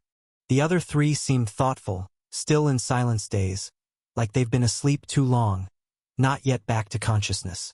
Best they stay unawakened. Such tea. It would be nice to have some treats. Su Qi gently shook his head. Another figure seemed to be female. She slowly spoke. Sounds about right. She lazily snapped her fingers. The next moment, a dessert appeared before each. Volcanic rock cake? Su Qi raised his thumb, naturally not holding back. And this time's prompt box. Gift of the Master of Destruction Dimension. ? Su Qi slightly raised an eyebrow. Destruction Dimension? Honestly, among the 12 dimensions, many are unknown, some too reclusive, some destroyed long ago, like the Immortal Path Dimension. And this Destruction Dimension naturally made Su Qi instantly recall one person. Master of Destruction. However, Su Qi could be certain that Xiao Hui was not the same as the one before him. Master of Destruction Dimension. And Master of Destruction differed greatly. Xiao Hui was strong, but definitely not at the level of those at this table. They were truly ancient existences, the beginning of everything. Su Qi recalled the moments before entering here, though only brief, but he confirmed he saw it. It was the Big Bang reversing, eventually becoming a small singularity. More than a dozen existences. Kneeling on one knee within the singularity, reverently gazing at a tree not yet so immense, Xiao Hui wasn't the one before him, but definitely connected. The connection, perhaps akin to his own. Why does it say it's the same as himself? That's because the position he is seated in now is the seat of the old saint. Also, the seat belonging to the former master of Immortal Path. However, the old saint seems to have completely disappeared, or perhaps it's because the Immortal Path Steel has acknowledged him. Now he has taken over. After all, he is the successor of the Immortal Path Steel, the only suitable candidate for the Master of Immortal Path. Similarly, this applies to Xiao Hui as well, except the Master of Destruction Dimension still exists. Of course, this is merely Su Qi's speculation. Perhaps it can only be answered upon meeting Xiao Hui again. At least now, Su Qi sets aside his thoughts and focuses his gaze on the small cake in front of him. Gift from the Master of Destruction Dimension. Consuming it will grant you a random skill from the Destruction Dimension. Su Qi paused slightly. Honestly, whether drinking tea or eating snacks, it should be a regular afternoon tea. After all, everyone here is a Dimension Master, standing at the true pinnacle of ultimate existence. Yet he is merely a small sequence 7. Everything they eat, every drink they consume, is extraordinary to him, with the addition of ancient paradise or other elements to yield such effects. After eating the cake, Su Qi couldn't help but praise it. Even excluding the added attributes, the taste was quite good. It seems you are quite satisfied with the taste. The figure of the Master of Destruction Dimension glanced at Su Qi. Though her face couldn't be seen, she seemed to have an appraising smile. Unlike Xiao Hui's aloofness and strangers keep away aura that destroys everything approaching, this presence appears much friendlier. In the world, nothing should taste better than this dessert. Su Qi promptly began with the flattery. Although he is seated in the position of the Master of Immortal Path, he is unsure if they can see his face, but he understands his own strength. Having received benefits, he can totally say more pleasant words, gain more advantages. What is shame? Su Qi doesn't know these words. Humph. However, evidently Su Qi's calculations fell flat, for this remark provoked a cold snort. Su Qi followed the sound. The figure before him, though unclear, appeared somewhat burly. How abundant are exquisite foods in the world, and yet a subpar dessert is deemed the best. This person lifted the cake plate, their eyes indifferent, and said, "Really?" completely lacking the true essence of fine cuisine. He ate the cake and spat out 2 words, "Unpalatable." Su Qi, ? Divine gold. If you won't eat, can you give it to me, please? I just said it was tasty beforehand, and indeed it was quite good. Now you instantly slapped me in the face. The sect hierarch is about to lose it. However, clearly someone else lost it before Su Qi did. Boom! The hand of the Master of Destruction Dimension calmly placed on the table. Immediately the surrounding ground sunk with a roar. The surrounding ominous star river shifted. Numerous nearby black and white planets directly collapsed, contracted. Su Qi watched this scene and quietly withdrew the notion to lose it himself. It's not that he didn't want to. Since someone acted first, he would by face. Cough, cough. She wore a slightly kind smile and looked at that silhouette. It seems you have quite the opinion of the dessert I've made. The power of destruction is indeed terrifying. But this table could withstand it. The engravings on it, among various inscrutable engravings, probably hold the key. I only speak the truth. Although he paused, the person opened his mouth calmly. True cuisine, it's not like this. He stretched out his hand. With a gentle touch, a rift in space opened directly. Su Qi saw the eternally frozen star river within. Inside, a massive star beast's body floated. The next moment, this beast's body was partially cut out. A huge landmass was extracted. Dozens of stars below exploded intensely in various heats. Multicolored, myriad, inscrutable but able to feel amazing strength. Spices continued scattering. Mere 10 minutes. Su Qi seemed to have witnessed an exhilarating battle. Soon, a plate with tender steaks appeared before everyone, adorned with fragrant leaves resembling world tree leaves. Ladies and gentlemen, please enjoy. This person gently wiped his hands, calm and elegant. Su Qi paused. He remembered the other special item he gained in the anxious land was food god's protection. Although everything is presently restricted, Su Qi can still clearly recall the equipment's effect. Name: Food God's Protection. Quality: Immortal. Effect 1. Use this item for cooking. Depending on ingredients, recipes, cooking abilities, etc., it can yield extraordinary dishes. Effect 2. Cooking skills increase as a player cooks more often. Effect 3. Your cuisine has a 1% chance to cause a celestial phenomenon and possess special extraordinary effects. Higher cooking specialization increases probability. Current cooking specialization: B+. Note: within sequences, change is manifold. Equally applies to cuisine and cooking skills. Strengthen your cooking skills. Perhaps someday you will receive the favor of the god of cooking and step into the food god country. Back then, Su Qi felt very strange since in the present world, almost everything is traceable with various similar objects for exploration. But this is the first time Su Qi has realized food could also become a path to strength. The question at that time is answered at this moment. The reason being nothing else. Because this is created by the food dimension. The food god country seems to be the core of this dimension. And as Su Qi looked at the food in front of him, he reached out with a knife and fork, and surely enough, a prompt box appeared again the next moment. A gift from the food dimension. Consuming it will grant the body special changes. Su Qi took a bite. It's the same as drinking tea and eating pastries, only the first bite is effective, and it's obvious that there's a tingly power settling into the body, but no matter how much more you eat afterward, there's no new prompts or effects, and after that one bite, apart from the explosion of flavor on the tongue. Like the previous cake, there were no further explanations. Su Qi forcefully suppressed the nearly clothes, bursting painful sensation, gently saying, "It seems I can only wait until I leave here, and the restrictions are lifted, to see it." Su Qi was not in a hurry, he was just getting started. And at this moment, the master of the food dimension frowned slightly as he looked at Su Qi. "Why haven't you?"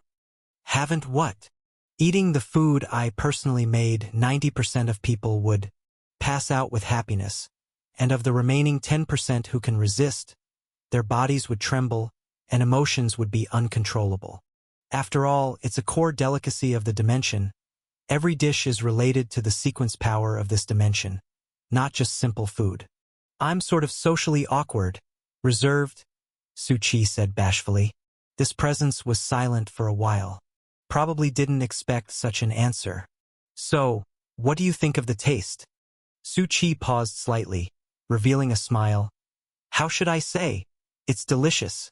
This is the truth. Within the food dimension, all foods represent the resources for advancement on the sequence path, assuring everyone of spiritual energy and strong combat effectiveness. Apart from these, the core point is the taste of the food. The stronger the existence, the tastier the food they make, as it not only touches the peak of taste buds but also allows the body, spiritual energy, and even the soul to refine, which is a unique point of this dimension. In fact, this person's reaction also exceeded Su Qi's expectations. Just very delicious? This presence seemed to suffer a blow, their voice slightly trembling. Question mark. Shouldn't it be a super amazingly delicious taste that makes the tongue explode, the brain tremble, and the soul whirl? My culinary skills shouldn't receive such a plain evaluation. Su Qi. Divine gold. However, at this moment he could also feel that the consciousness of the people around had at least gradually started to return.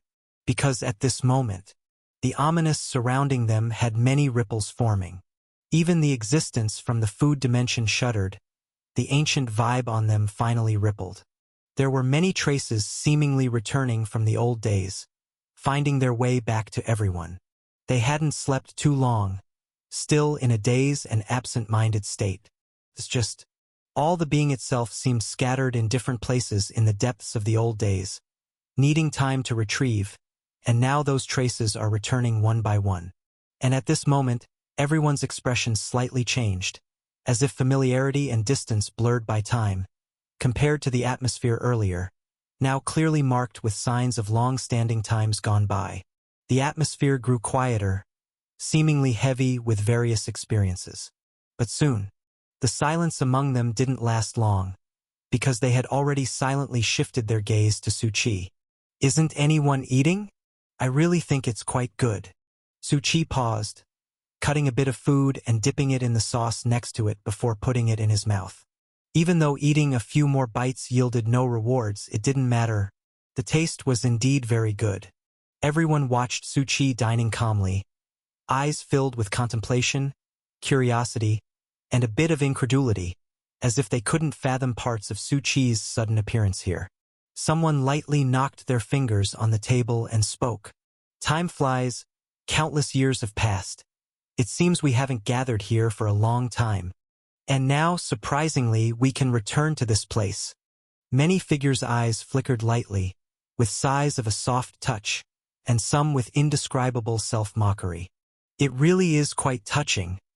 "Indeed," a rather slender figure agreed lightly, but it seemed to have sensed something amiss, for it wasn't anyone else speaking, but Su Qi, who was still dining, fell silent. Not all the people present knew each other, coming from ancient depths, spanning enormous time differences and experiences. This should be their time to feel nostalgic. "And you, a new face sitting here, what are you sighing about?" Su Qi seemed to sense the mockery in its heart, lightly said, "I'm touched to meet so many great people as a newcomer, feeling very honored and terrified." Everyone remained silent, because despite speaking about being honored and terrified, no one could see even a hint, as he still hadn't put down the knife in his hand. The presence from Destruction Dimension wore a slightly amused expression. The earlier events made her have a good impression of this little guy. "Don't belittle yourself, little one. Being here means you're a controller of the Dimension's core, and also a Dimension Master. At least here, you're one of us." Su Qi raised his eyebrows slightly.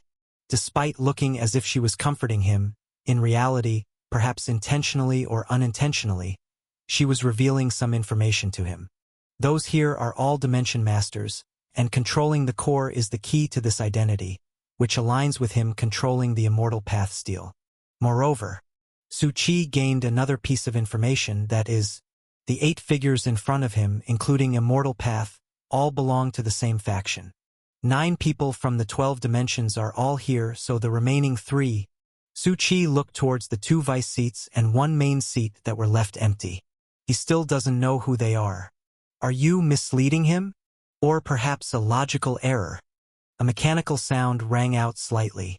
After all, whether or not there's a core has no direct link to this place. It's simply a somewhat quiet spot where we gather. Su Qi looked over, no need to say. From the moment the voice spoke, he knew it came from the Lord of Divine Machinery Dimension. This magnetic, slightly electronic voice was too distinctive. Of course, he concurs with this statement. After all, the core of this dimension is still in his own hands. It's just unexpected that the successor of the Master of Immortal Path is such a young junior. A figure sitting near the main seat seemed like an elder. His voice was very hoarse, yet fairly gentle, with a hint of holiness. In a universe shrouded with ominousness, can you also see him? This elder slowly nodded, his eyes as godly as a heavenly god, with holy light leaking from them, gazing at Su Qi. As expected, known as the One with God's Eye, the Lord of Magic Dimension. The tall figure in robes beside him said softly, "Even the ominousness cannot block your power. Their powers here were somewhat limited. So, this new Master of Immortal Path." This was the presence who offered tea earlier. "Since the old saint is not here, why not introduce yourself?" Su Qi slightly turned his gaze. They naturally knew the old saint, but the words, "not here," made him ponder. However, that was unimportant. A self-introduction was necessary.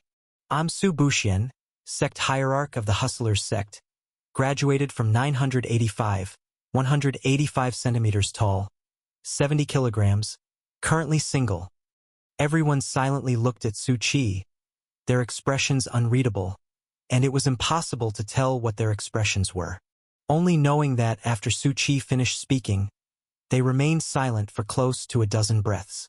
The newcomer, the successor of the Master of Immortal Path, what on earth is he?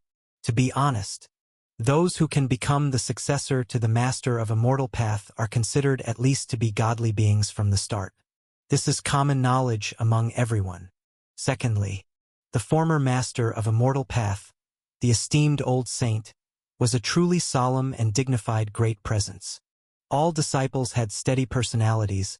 Even when choosing a successor, it was passed down in a single line. However, the facts seemed to be otherwise. This guy in front of them, although restricted by ominous forces, couldn't be easily peeped at, but was clearly somewhat irreverent. The spiky-headed figure chuckled, and the laughter dispelled much of the heavy atmosphere in the space. I like this fellow. Much more interesting than that old saint. Su Qi smiled slightly, knowing that this was a special place where the 12 dimensions converged. He now had a wealth of information at hand. Among the known dimension masters, he could use the method of elimination to infer others' identities.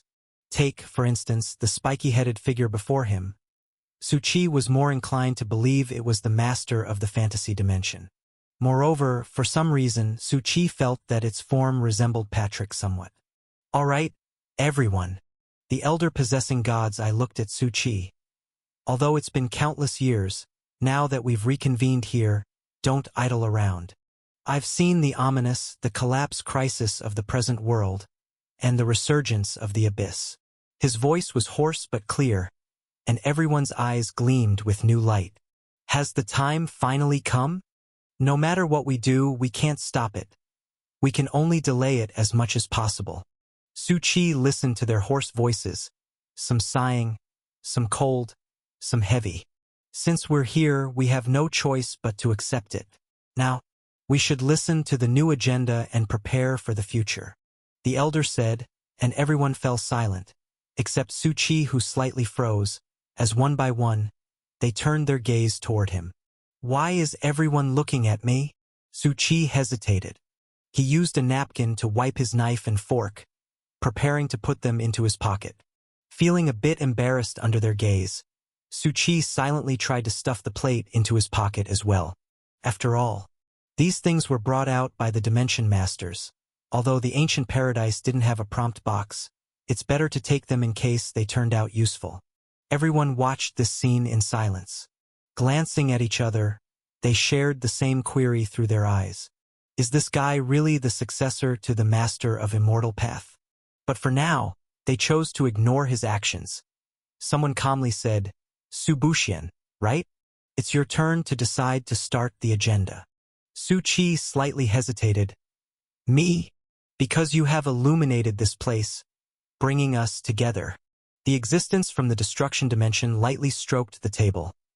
You convened this World Tree Conference, so you should start the agenda. Su Qi looked at the patterns that appeared on the table in front of him, extending from himself to others. It was me. No, it should be that World Tree Seed. And the pattern formed by the lines looked exactly like a hand shape.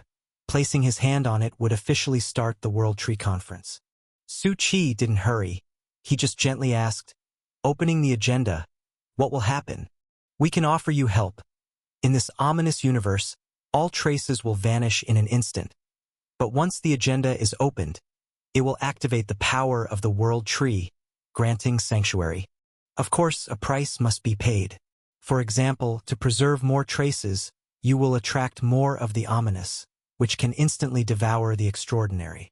However, as someone able to inherit Immortal Path as a godly being, these ominous shouldn't pose much problem. The tall robed figure gently spoke. No, the problem is significant. Su Qi's hand, initially about to press down, suddenly stopped, and he coughed. I think we can continue to talk. Talking, yes, but time outside is passing minute by minute. The existence from the destruction dimension gently laughed. All of us here can see that the power of the abyss almost crushes everything with overwhelming strength. Are you sure you aren't in a hurry? After all, the 12 dimensions have either been destroyed or collapsed. Losing these pillars to withstand the abyss, relying solely on the present world's God's palace, is completely inadequate. This is the abyss, from ancient times, already unstoppable. Don't say it. I'm not in a hurry, Su Qi softly replied. Although the abyss does indeed have an overwhelming advantage, as time moves forward, more powerful forces are awakened. But the problem isn't too big, as Su Qi can see the rough situation of the battlefield on the new continent. Even in this depth, the emergence of the Starfire map seems inevitable. Su Qi could see the trajectory of distant Starfire. So far, no explosion has occurred. The 300 members of the Hustlers sect in the God's Palace are all holding back. This means the World Tree has not bloomed, nor has true powerful force arrived. Because, even if the war starts now, a large portion of people won't move, as they are candidates for various descending powers. If they suffer losses, a part of the descending strength will lack support, leading to a loss in combat effectiveness instead. In such a war, there are no miracles, only calculations down to every individual and every move. What, aren't you really worried? When the various Lords of Dimensions cannot fully see the outside world, they rely on the rotation of the ominous universe to judge the current situation. Everyone thought Su Qi was joking, especially since he had already exceeded their expectations roughly twice before. But this time it seemed different, because the elder with God's eye gently spoke. He can't do it. Ha! If he initiates the agenda and carries the various traces we left back to the present world, everything will be swallowed by the ominous in an instant upon landing. Why? The master of Fantasy Dimension was somewhat surprised. Logically, the threat of the ominous to the gods should only start affecting them when it changes qualitatively. Could it be possible that he is not the god you all speak of? The elder spoke lightly. Their eyes slightly changed. Demigod. If it is a demigod, some hesitation is understandable, but to directly give up, can one really represent the will of the old saint by sitting here? An existence with slicked-back hair and glasses spoke calmly.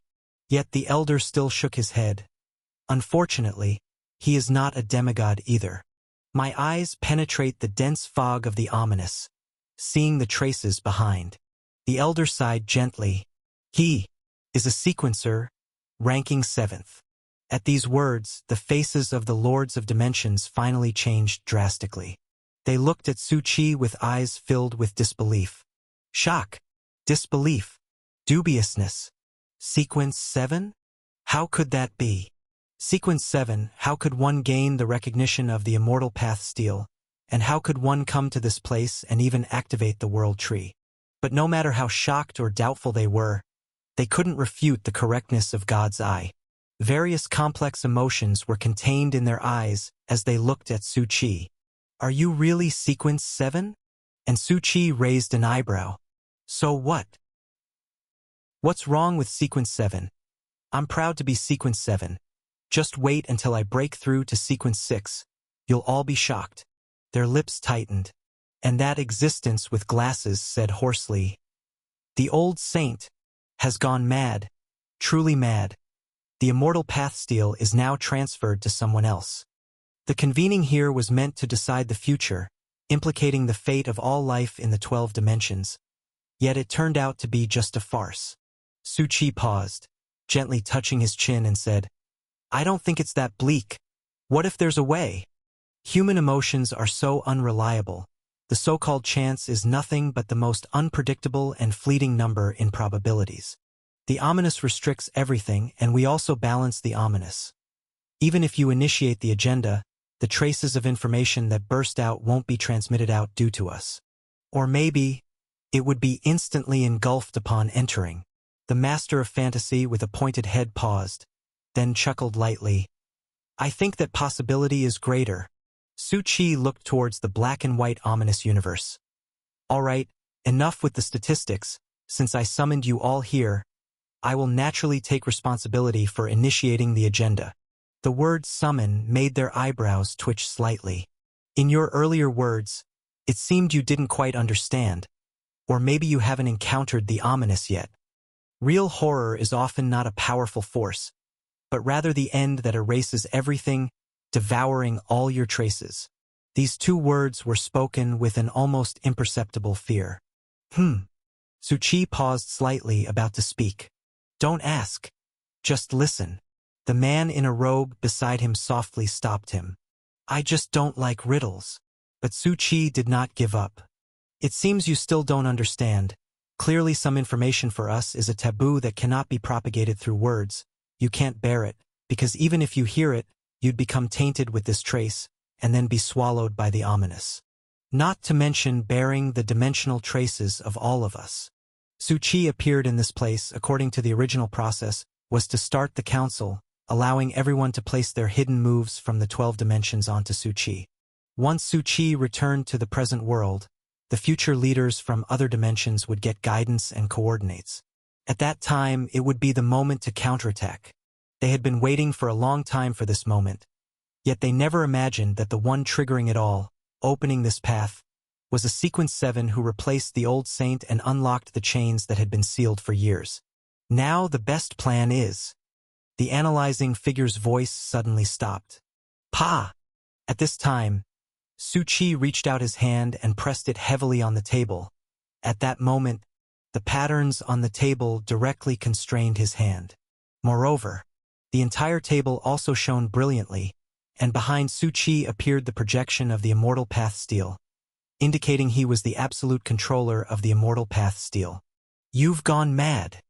The deep gaze of the Master of Fantasy looked strangely at Suchi. At this moment, whether you want to or not, there is no retreat. All the traces of everything that will happen next will be recorded on you. Those who initiate the agenda must also record everything. The traces will be retained, and due to the World Tree Conference table, these traces cannot be stripped by the old days ominous until returning to the present world, where they will automatically feedback. This is why they need someone who can withstand the ominous. At least someone at the demigod level, because only with such strength can there be a chance for survival in the ominous, bringing the various traces prepared directly to the present world. In other words, Suchi is now like a USB drive. They are recording data in him, and once this data is lost, there is no other copy. It is unique data that must be brought to the present world. While the ominous exists to erase all abnormal data, its strength is so powerful, it could directly burn out the entire USB drive, erasing all data on it irrecoverably. I understand everything, but no rush. Since I've already pressed this initiation hand imprint, whatever happens now will be recorded. We might as well take it easy. Suchi said lightly. Present everything you want to impart. First of all, this isn't something that can be accomplished through the courage of sending yourself to die. Didn't you hear me? The traces have uniqueness. Leaving them with you, if destroyed, means years of preparation would go down the drain. They dare not do this, nor can they do this. Then how about this? We make a bet. What bet? The first intrigued was the existence from the destruction dimension. She slightly tilted her head, with a look of curiosity. Indeed, just like Xiao Hui's nature. I can make a trip through the ominous and return within a minute. Crazy, truly crazy. You're courting death. Never mind all that. If I can do it, what then? If you can do it, naturally we can pass all the traces to you, the elder said softly. But if you can't, the elder looked calmly at Suchi. It would mean you're entirely ended, obliterated, and we would wait for the next World Tree Conference. Even though the situation is already very dire now and involves deciding on many matters, things, and rules, this is not a key to determining the victor. They can still continue to wait, but the situation will inevitably worsen. Actually, Suchi said, don't say. I think I might really have a way. Suchi's tone caused everyone's expressions to pause slightly. And in the next moment, Suchi got up from his seat, and with the rumbling of the ominous, ready to attack. The ferocity was unprecedented, the power unparalleled. As Suchi just left the seat, along with the various traces of this place he consumed, prepared to drag him in with astonishing force. Boom! while Su Qi and the Eight-Dimension Masters were secretly giving lessons. The outside world continued without pressing pause. Since the onset of war, it had been in full swing, with various hidden present world lives and abyss armies descending from the vast starry sky in all directions. Extraordinary beings from various major forces, like deities carrying tens of thousands of heavenly soldiers and generals, are surrounding the new continent, either assisting in battle, coveting, or waiting for the right moment. Many have naturally aligned with and chosen the Abyss camp, actively mobilizing instead of staying put, with numerous lives below the extraordinary level continuously landing on the new continent. The slaughter erupted at an astounding scale. Diverse palaces found themselves unable to stay uninvolved. In stable outposts, many adventurers within jurisdiction areas actively launched attacks, unleashing their strength against the monster tide. Their points were dwindling fast. Merely hiding in their jurisdiction brought no advantage. Those with fewer points were even feeling its hitting rock bottom. Losing points meant gradually losing their sanctuary. However, there was another way to earn points, which was to kill monsters scattered across the battlefield. They could not sit and await death but could only advance with assaults. This was actually a maneuver left by the strength of the World Tree. Before the Abyss, there was no neutral or third party. Anyone in this new continent was a target the Abyss aimed to annihilate. Thus, all forces would naturally stand against the Abyss. Even if their sole intention was to gain benefits, they would join the fray against the Abyss monster tide. At this moment, the flood of battle had exploded across this continent. Strength at Sequence 7 could only rely on the sanctuary from points to maintain footing within the monster tide. Those who ascended to Sequence 6 may possess vastly different life channels from Sequence 7, but they still faced creatures produced through parasitic growth methods, possessing Sequence 6 capabilities of their own. The true battle was amongst the Abyss believers and the God's Palace's armored forces. The collision of astonishing abyss and holy light erupted. Each strike within could hurl violent stones upward, forming terrifying sandstorms. Wave after wave of spiritual energy detonations on the main battlefield could easily obliterate a continent. And even so, many heavenly destiny people and venerables remained within their respective camps, without mobilizing armies. How much longer before the World Tree blooms? At this moment, Old Huang stood alongside the bell-ringer. Although many priests were commanding the current war, evidently the bell-ringer was not responsible. He only needed to wait. When the World Tree blooms, ancient powers would descend, marking his moment to command. Could determine the course of everything. It should be soon, the bell-ringer softly replied. The World Tree's patterns have extended into the old days. He gazed upon the vast roots of the World Tree, penetrating the clouds, the Star River, the ancient battlefield projection, simultaneously delving into the old days, with countless patterns on the trunk coiling, following paths beyond sight. The newborn World Tree was rapidly growing strong. Strictly speaking, the new World Tree didn't need much growth, considering the old World Tree's withering and collapse. All strength did not vanish but transferred to the root of new World Tree. It could swiftly gain control of the present world's strength and re-establish past rules, albeit needing time to adapt and bloom. Now, the bell-ringer felt the new World Tree was at the verge of blooming. Except, for some reason, it hadn't directly erupted yet. They've waited for long, well-prepared. Even according to data from the Eye of Destiny, billions of calculations per second were made to find the timing for eruption, yet all have been missed remarkably. It seemed the root of New World Tree was destined to explode, but was forcefully held back, postponing the bloom. Of course, it was merely an illusion. After all, the question of whether the World Tree possessed consciousness had long been unverified. Even though the masters of the present world and many dimension masters frequently gathered in a space at the World Tree, this remained unconfirmed. Thus, the bell-ringer continued waiting silently. By the way, Su Buxian? The bell-ringer gently said, "Can you reach him now? I have some questions to ask." While confronting the Abyss, various tactics covertly resisted with constant minor eruptions. Although many underlings had started fighting, overall it remained a standoff, given that the damage below was merely the tip of the iceberg. Until the true enemy emerged, it was all just minor skirmishes. Old Huang nodded softly. You ask me? How should I know? Bellringer. Question mark. You're not supposed to be a priest of the Hustlers sect? Old Huang felt innocent. From the anxious land until now, frankly, he hadn't met Su Buxian face to face. Holograms don't count. However, Old Huang had grown accustomed to it. He sensed what Su Buxian was aiming to do, and being able to collaborate with the God's Palace to secure 300 spots for divine descent was already beyond his imagination. Now, he could accept coming and going without a trace, but the most important thing was that Su Qi left him a particular item. Although there was Nancy Bai Yilin and their group before, along with the 100 he trained himself, that was around 200 people. Gathering the remaining Hustlers members, on the other hand, was another group with quite strange leaders. A 100-member abnormal team led by the Snake, Crocodile, and Spider. One had to admit the potential of this group was exceedingly strong. Especially those three leaders, their power was formidable, even surpassing an ordinary Sequence 6, nearing the extraordinary threshold of Sequence 6. Old Huang and the Bellringer were both surprised at first sight, their eyes filled with uncertainty. Their bloodline contained boundless strength, leading them to suspect they were from some powerful race in another space. After confirming they came from the native world, Old Huang's thoughts weren't deterred. But none of this was important. The key was, these three were already capable of being great beings of a star system, and crossing the extraordinary threshold wasn't difficult for them. Their personal forces also boasted immensely large followers. Yet they remained utterly loyal and fervent towards Su Buxian. This puzzled Old Huang immensely.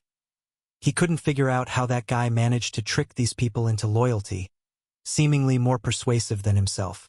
However, regardless of the method, these 300 gathered, and speaking of the item, it was brought by the Snake Headman.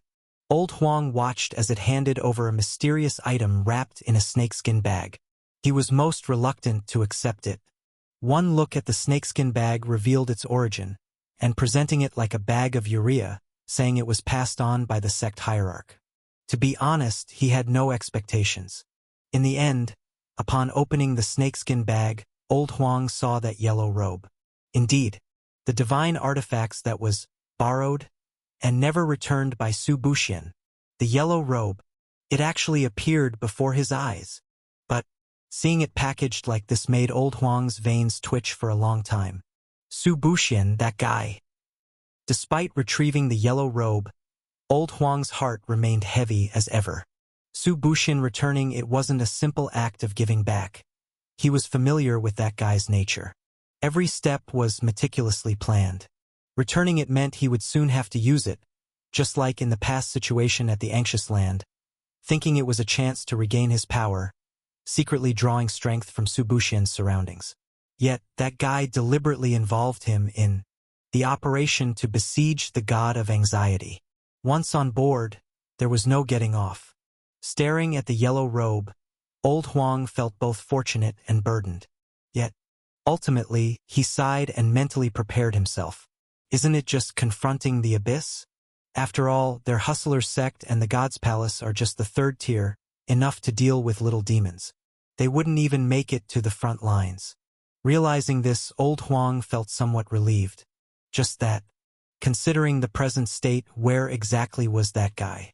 Constantly claiming to stand on the final stage, yet there's no word from him, and even the Starfire chip is completely unreachable. At this moment, Old Huang looked below. The God's Son members, the Divine Sons, a group of strong adventurers, and the Heavenly Pride were shining brightly on the battlefield. Every one of them was an ant, yet every one of them was also a main character. Because the strength emitted by the World Tree represented traces of the future, connected with the points on each individual, the only soup they could taste. Everyone awaited the bloom. All points could be fully unleashed. And above the sky dome, a black silhouette stood before the Abyss Palace group, together with three bishops, differing in that its image wasn't corporeal but a projection.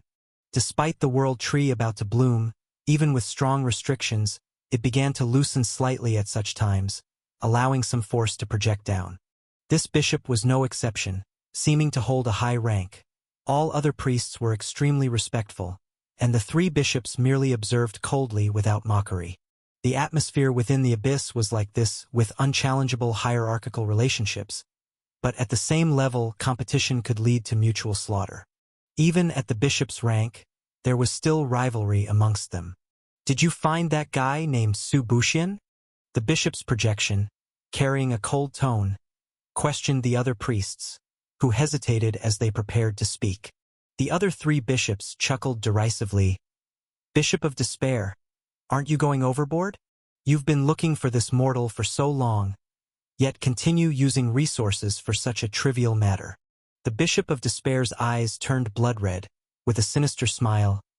"I enjoy it, so don't interfere." It had once consumed a great deal of effort and resources to descend upon the present world, only to be humiliatingly defeated by a guy named Su Buxian, forcing the effort it took to the verge of descent to be sent back. This was no trivial matter. During times of old days, it risked a lot and paid dearly to barely descend a trace of consciousness. It was supposed to be the start of leading everything for the abyss, but a little guy ruined it directly. Why was it humiliating? Because the last to kill it was a mosquito. That damn mosquito, and Su Buxian became its nightmares. Its hatred grew stronger than imagined, continuing even now to search. Reporting to the Lord Bishop, there has been a lot of information found on Su Buxian. Starting from the anxious land, those three words had already generated extensive exposure. However, due to various revivals and the rise of ancient divine sons, the name fell into a year's silence, leaving few traces. Nonetheless, found a few clues. It knew Su Buxian had come to this place and appeared to establish the Hustlers sect, and while details were scant, it was enough. When it descends, it will undoubtedly trace the available clues to find that damn guy. Although considerable time had passed and the opponent seemed to have grown, it didn't matter. It would undoubtedly tear him to pieces. His life was its own. No one could take that first step. The Bishop of Despair slowly vanished. After all, the restrictions remained, and the projection time was limited. The three bishops silently watched it disappear. A madman. Any descent now would only deplete its strength unnecessarily, as most bishops awaited the bloom to descend their full strength onto their venerable. There will merging with the venerable. They wouldn't casually choose to project now. However, suddenly they hesitated. Again, another projection was slowly forming. With frowns, they recognized the newcomer. Nether River Sect Bishop? This was another bishop. Unlike others, it wasn't sleeping in the old days but was suppressed into a certain old days gate world, persistently battling the demigods from the god's palace within that world. His true god was the blood demon. "Don't mind me." However, the Nether River Sect Bishop calmly spoke, then looked towards its priests. "Have you found that guy?" "Lord Bishop, there's some information, though uncertain if it's what you need." The priests immediately presented the clues they had found. The three bishops watched silently. Why was everyone searching for someone? Understood. The Nether River Sect Bishop coldly chuckled. "Su Buxian, I will, on behalf of Lord Blood Demon, let you feel the true terror." The three bishops watched as the bishop before them slowly vanished from sight, frowning simultaneously. Why did it seem like they heard those familiar three words again? Su Buxian, being sought by two bishops? They exchanged a look, seeing the confusion in each other's eyes. However, they did not ask openly. This was the business of other bishops. Asking would lower their status. Besides, according to the Bishop of Despair, he was just a mere mortal who once thwarted plans, merely a grain of sand on the lowest tier of the battlefield, irrelevant. This time, they were determined to resurrect the strength of the abyss, to reclaim the glory of the past and fulfill the supreme mission. They could already feel it, the many demons of the abyss, and the emerging for true gods leading them, causing their minds to tremble uncontrollably. What do you think? I can't say. But we have to admit, it seems like we lost the gamble. What exactly is that thing? The group silently watched as Su Buxian strolled leisurely through the ominous black and white. He not only moved about in the ominous but also erupted spiritual energy, shuttling back and forth. The influence of ominous on him was minimal, not absent. The reason was apparent to them. It was the starfire densely covering Su Buxian, shining brightly like a small sun at that moment, out of place in the ominous, yet resisting its terrifying power. Truthfully, when countless starfire instantly enveloped Su Qi, charging into the ominous amidst countless eyes, the group experienced a tremendous change in expression, shocked, confused, disbelieving, and in some eyes, there was excitement. In the long history, no one could master the method to dismantle the ominous and the old days. Although the ominous and the old days seemed similar, they were actually distinctly different. The old days was a passive recycling station, a broad concept, while the ominous was the cleaner within the old days, a vast segment of it, each wisp of ominous filtering out anomalies, marking them like bone worm, and dragging them into the old days for cleaning when their trace couldn't withstand the ominous. Once marked by the ominous, it follows persistently with no way to purge. Additionally, there's a crucial point. Before being tainted by the ominous, one might get away with various taboo actions. But once tainted, it's like being watched. Every taboo increases the ominous count. Even calling names, gazing directly at the old day's existence, etc., would gradually raise the ominous count, until the ominous completely consumes the self. That's why countless people regard it as a dreadful taboo. It's an inescapable time bomb. Once smeared, there's no way to resist fatality. The gods might have ways to resist, but they're far from effective, requiring abilities like the Master of 12 Dimensions to avoid large amounts of ominous, but their existence lacks universality. So witnessing Su Buxian successfully navigating the ominous left them with varied expressions, yet unanimously astounded. Su Qi sensed the terror of the ominous more than others. Though he'd confidence in Starfire, it was a risky gamble, involving powerful forces at the dimensional level, the terrifying ominous at the core of old days, despite Starfire's apparent immortality. But, like gear labeled indomitable, becoming trash in a different map. Fortunately, Starfire held steadfastly. Yet, it wasn't easy, as Starfire, though immortal, could be moved, transferred. If his ability hadn't enhanced, summoning millions of Starfire with a flick, the ominous would have torn open, coming directly at him. Now it was a tug of war, his Starfire protection being torn apart, transferring vast Starfire, then instantly replenishing. A mistake would be troublesome, but it seemed manageable for Su Qi, whom had yet to fully exert his strength. Very soon, Su Qi stepped out of the ominous, returning to the independent meeting space. Facing 8-dimension masters with complex expressions, he smiled slightly. Dare to gamble? Willing to accept loss? The 8 dimensions' expressions varied, but their gaze towards Su Qi changed, with added fervor. Dare to gamble? Willing to accept loss? They softly said, none shirking, having already glimpsed hope. How many marks can you bear? That? I'm not sure. Su Qi smiled softly. Bearing some information is fine. He carried the strength brought by cake and delicacies, even with knife, fork, and plate, though odd, would provoke ominous frenzied siege. This level Su Qi could easily manage. Yet it was far from his limit. Plus, another point.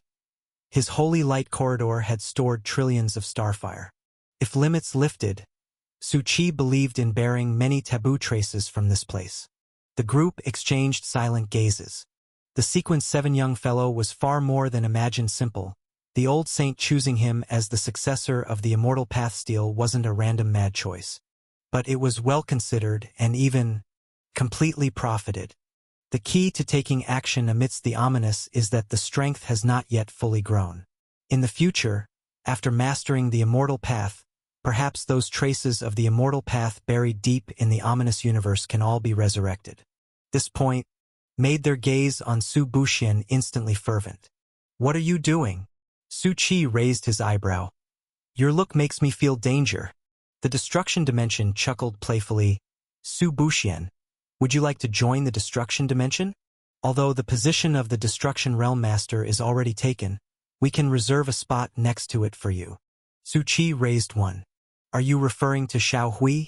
And before he could answer, little brother Su Buxian, fantasy country is a good place. The war armor machinery is what many lives believe to be the ultimate romance. A voice with a touch of electronic music gently echoed. May the holy light bless you. The power of superpowers is far more interesting than theirs. At this moment, the Lord of all dimensions unexpectedly extended olive branches to Su Buxian simultaneously. Su Buxian had only one response. Sorry, I am the sect hierarch of the Hustlers sect and also the successor of the Master of Immortal Path. I can't marry into another family. What a way to say marrying in, the Lord of all dimensions wanted to quip. But it's not a big problem. As the sect hierarch of the Hustlers sect, with just a small entry fee, a small price, I can fly anywhere in the country. Everyone, they realized, this guy is quite ambitious. Coming here, he hasn't accepted any of their olive branches but instead chose cooperation. No, it shouldn't be called cooperation. It should be them seeking help from this young man. Looking at Su Buxian's smile, an elder of gods, I silently raised a thought. They are getting completely understood by a tiny Sequence 7 existence. In this new continent, various battles have been ongoing for several days. The main battlefield between the God's Palace and the Abyss remains lukewarm, though the lower battlefield, on the other hand, fights with increasing valor. Numerous adventurers emerged in full force. Divine Sun and God's Son displayed extraordinary power. The monster tide, conversely, was crushed back in defeat after defeat. When there is enough profit, they never fear. All major forces, entities, and adventurers act successively, using palace jurisdictions as strongholds, commencing a full-scale battle. Under such circumstances, the palace controller also decisively offers low-priced medical, spiritual energy recovery, and other functions because every entity that fights within their jurisdiction but returns would produce certain tax revenue. This amount is substantial, providing the palace and its jurisdiction with ongoing protection and more abundant points. At this moment, Jiang Ji and Anan are also out there. Both having broken through to Sequence 6, their powers have significantly increased, and ordinary abyss monsters cannot pose a threat to them. But just a few overwhelming exchanges will give rise to even more powerful monsters from the pile of corpses. This is the terror of the abyss. The wave of monsters it produces fears no fight, instead continually evolving like raising pests, growing by absorbing surrounding blood energy, becoming stronger. This part is precisely the power of the blood demon. Moreover, the intense emotions, killing intent, fear, anger, etc., generated by the massive slaughter, will also be absorbed, creating terrifying Sequence 6 chaotic monsters. Chaoticness evolves and converges amidst the massive monster tides. While pollution monsters are the rarest, they are nothing but ethereal spiritual power, a bizarre entity that cannot be gazed upon directly. Yet once born, it's an enormous, indescribably terrifying entity, bringing significant danger and suppression on the battlefield. And finally, Anan and Jiang Ji rallied everyone in the jurisdiction. Not fully formed yet, but they were also pouncing around the jurisdiction. As long as the jurisdiction remains, everyone has room to retreat. Why hasn't anyone come looking for us? Jiang Ji brandished a long saber, which glinted coldly, slicing open the bodies of dozens of monsters in one blow, with Sequence 6 spiritual energy surging through his body. He couldn't help but ask, from the beginning, we've been constantly declaring the name of the Hustlers sect, and it's been so long, yet there hasn't been a sound. They've lost contact with the Hustlers sect and Su Buxian for a long time, and this jurisdiction has always been stationed under the name of the Hustlers sect, as Su Buxian had explained before, saying it was to make a name for themselves, but it seems to have no effect. And now, the battle has already started, yet no one from the Hustlers sect has shown up. Yes, including the 2 Hustlers sect members who had been in contact with Jiang Ji before. Even though they were quite close to that enormous palace, there had been no contact from the other side. Apart from this, Jiang Ji looked over, involuntarily raising his gaze slightly. He had to admit, those 2 god sons were truly terrifying. Endless brilliance and towering remnants. With a casual strike, manifested as if mountains were collapsing and waves roaring. It made Jiang Ji tremble. And Nan also watched this scene, concentrating, then said, "Very powerful. Many God's sons are definitely not their opponents." Jiang Ji sighed, "I don't understand. With so many powerful entities controlling this battlefield, they are the shining existences on this continent. What right does Su Buxian have to boast about promoting the Hustler sect?" And Nan? He couldn't refute, so he paused for a moment, solemnly said, "Believe in Brother Su." At the same time, in the sky dome of the god's palace, the bellringer suddenly frowned, looking towards the place where the ancient battlefield projection connects with the world tree root. "Everyone, pay attention. It seems there's some movement.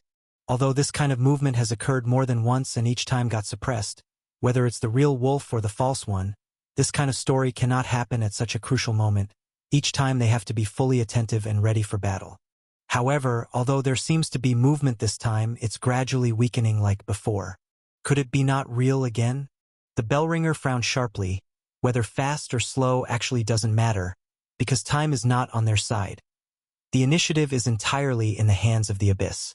But if they really wanted to fight, he still wanted to finish quickly, because the power of the Abyss is unfathomable, as if forbearingly dormant for countless years, containing terrifying might that seems to devour everything. Now, the god's palace and the ancient era can't compare, lacking dimensional power, as many dimensions had been destroyed by some mysterious force. To escape and preserve, other dimensions also hid one after another. Over countless years, they had vanished without a trace. They don't know where the remaining other dimensional powers are, and they can only contact a few dimensions. Also, several of the 7 gods, the former leaders of the god's palace, remain in the old hospital even now, and they haven't been able to establish communication channels. Even though they're still trying, they fall just short of that little bit. Crack! A crisp explosion suddenly resounded and transmitted into everyone's ears.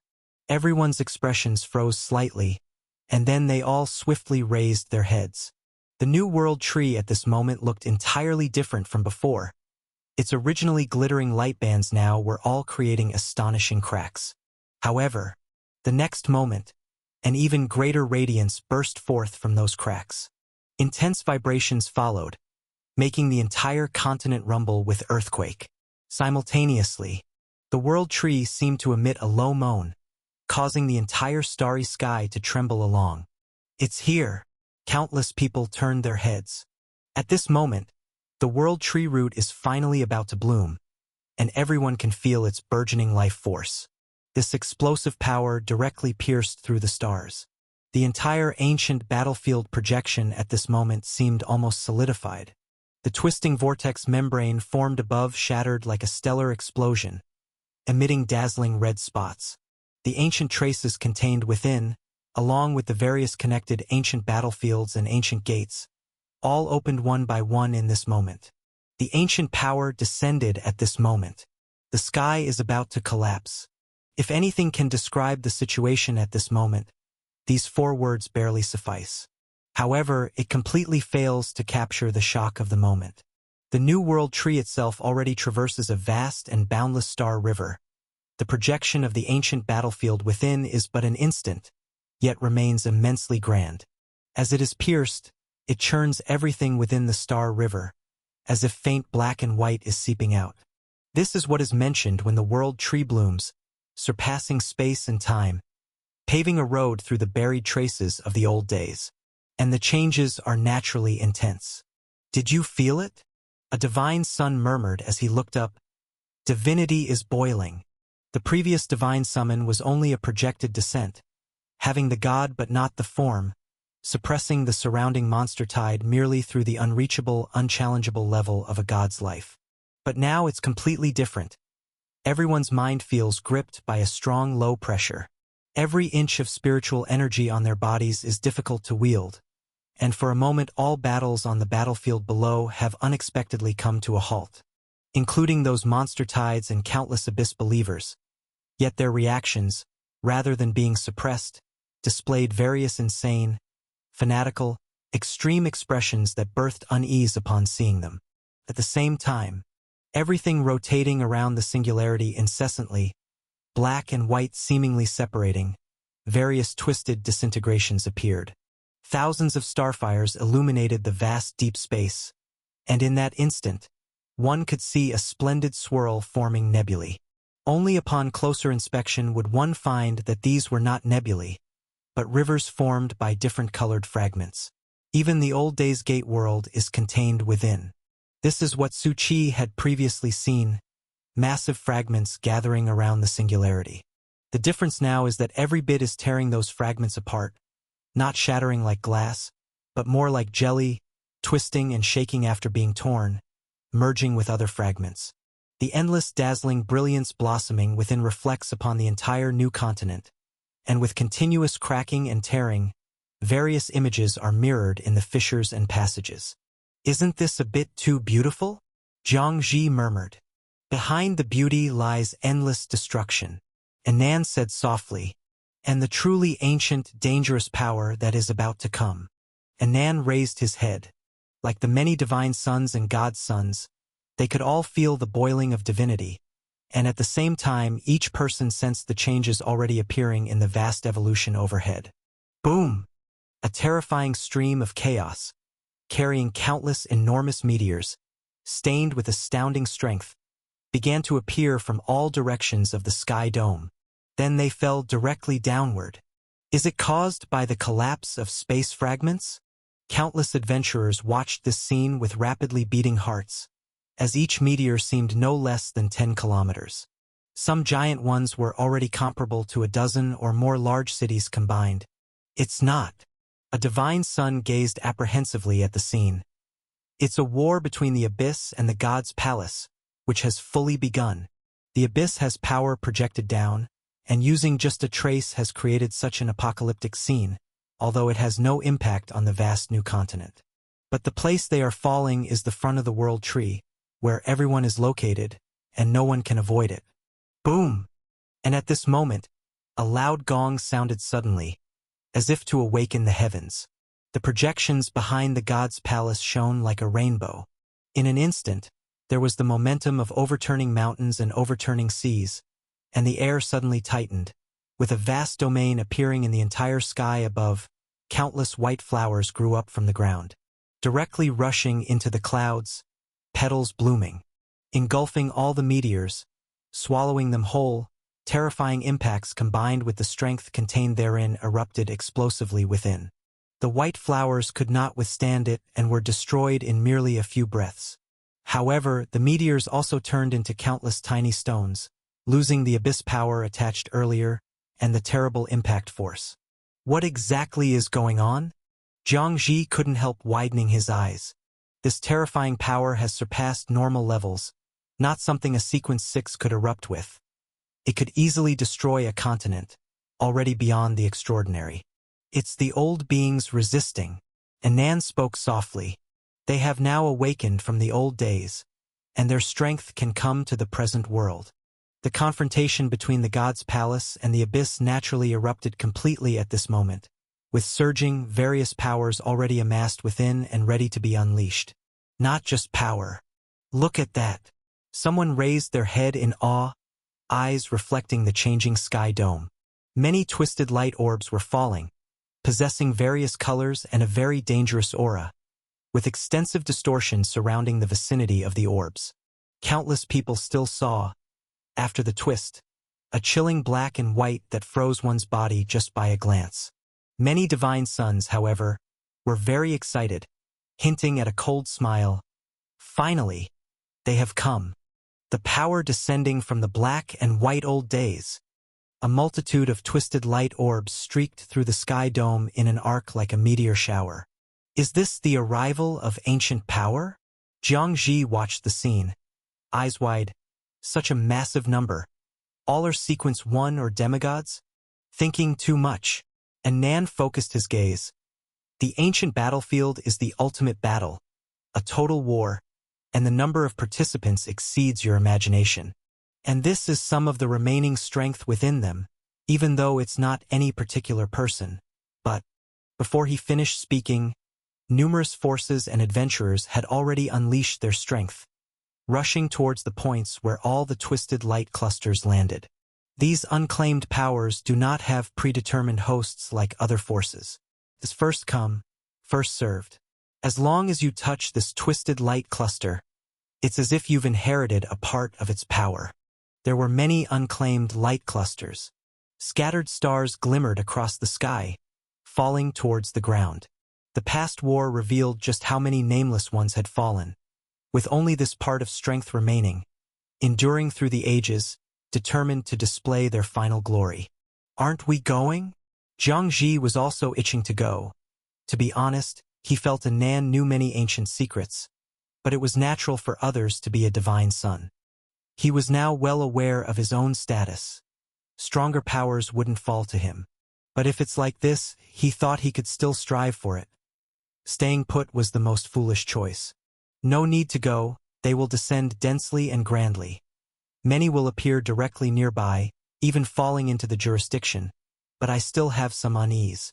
And Nan gazed at the sky dome. For some reason, although unclaimed twisted light clusters were now descending, he couldn't shake off a feeling of unease, as if a terrifying gaze watched from further beyond. The unclaimed twisted light clusters fell with thunderous force. And indeed, as Nan said, the forces of the ancient battlefield were dense, as numerous as the Star River. Although there surely wouldn't be enough for the sheer number of adventurers from the new continent, it would inevitably lead to fierce struggles. But, at least it wouldn't be exceedingly scarce, and with the divine sons and other powerful individuals being disinterested in these forces, it gave a chance for many adventurers with potential and power to acquire them. Jiang Ji was one of them, rapidly moving near the jurisdiction, lifting his head to watch a twisted light cluster fall from the sky dome, moving at great speed and larger than others nearby, appearing more potent.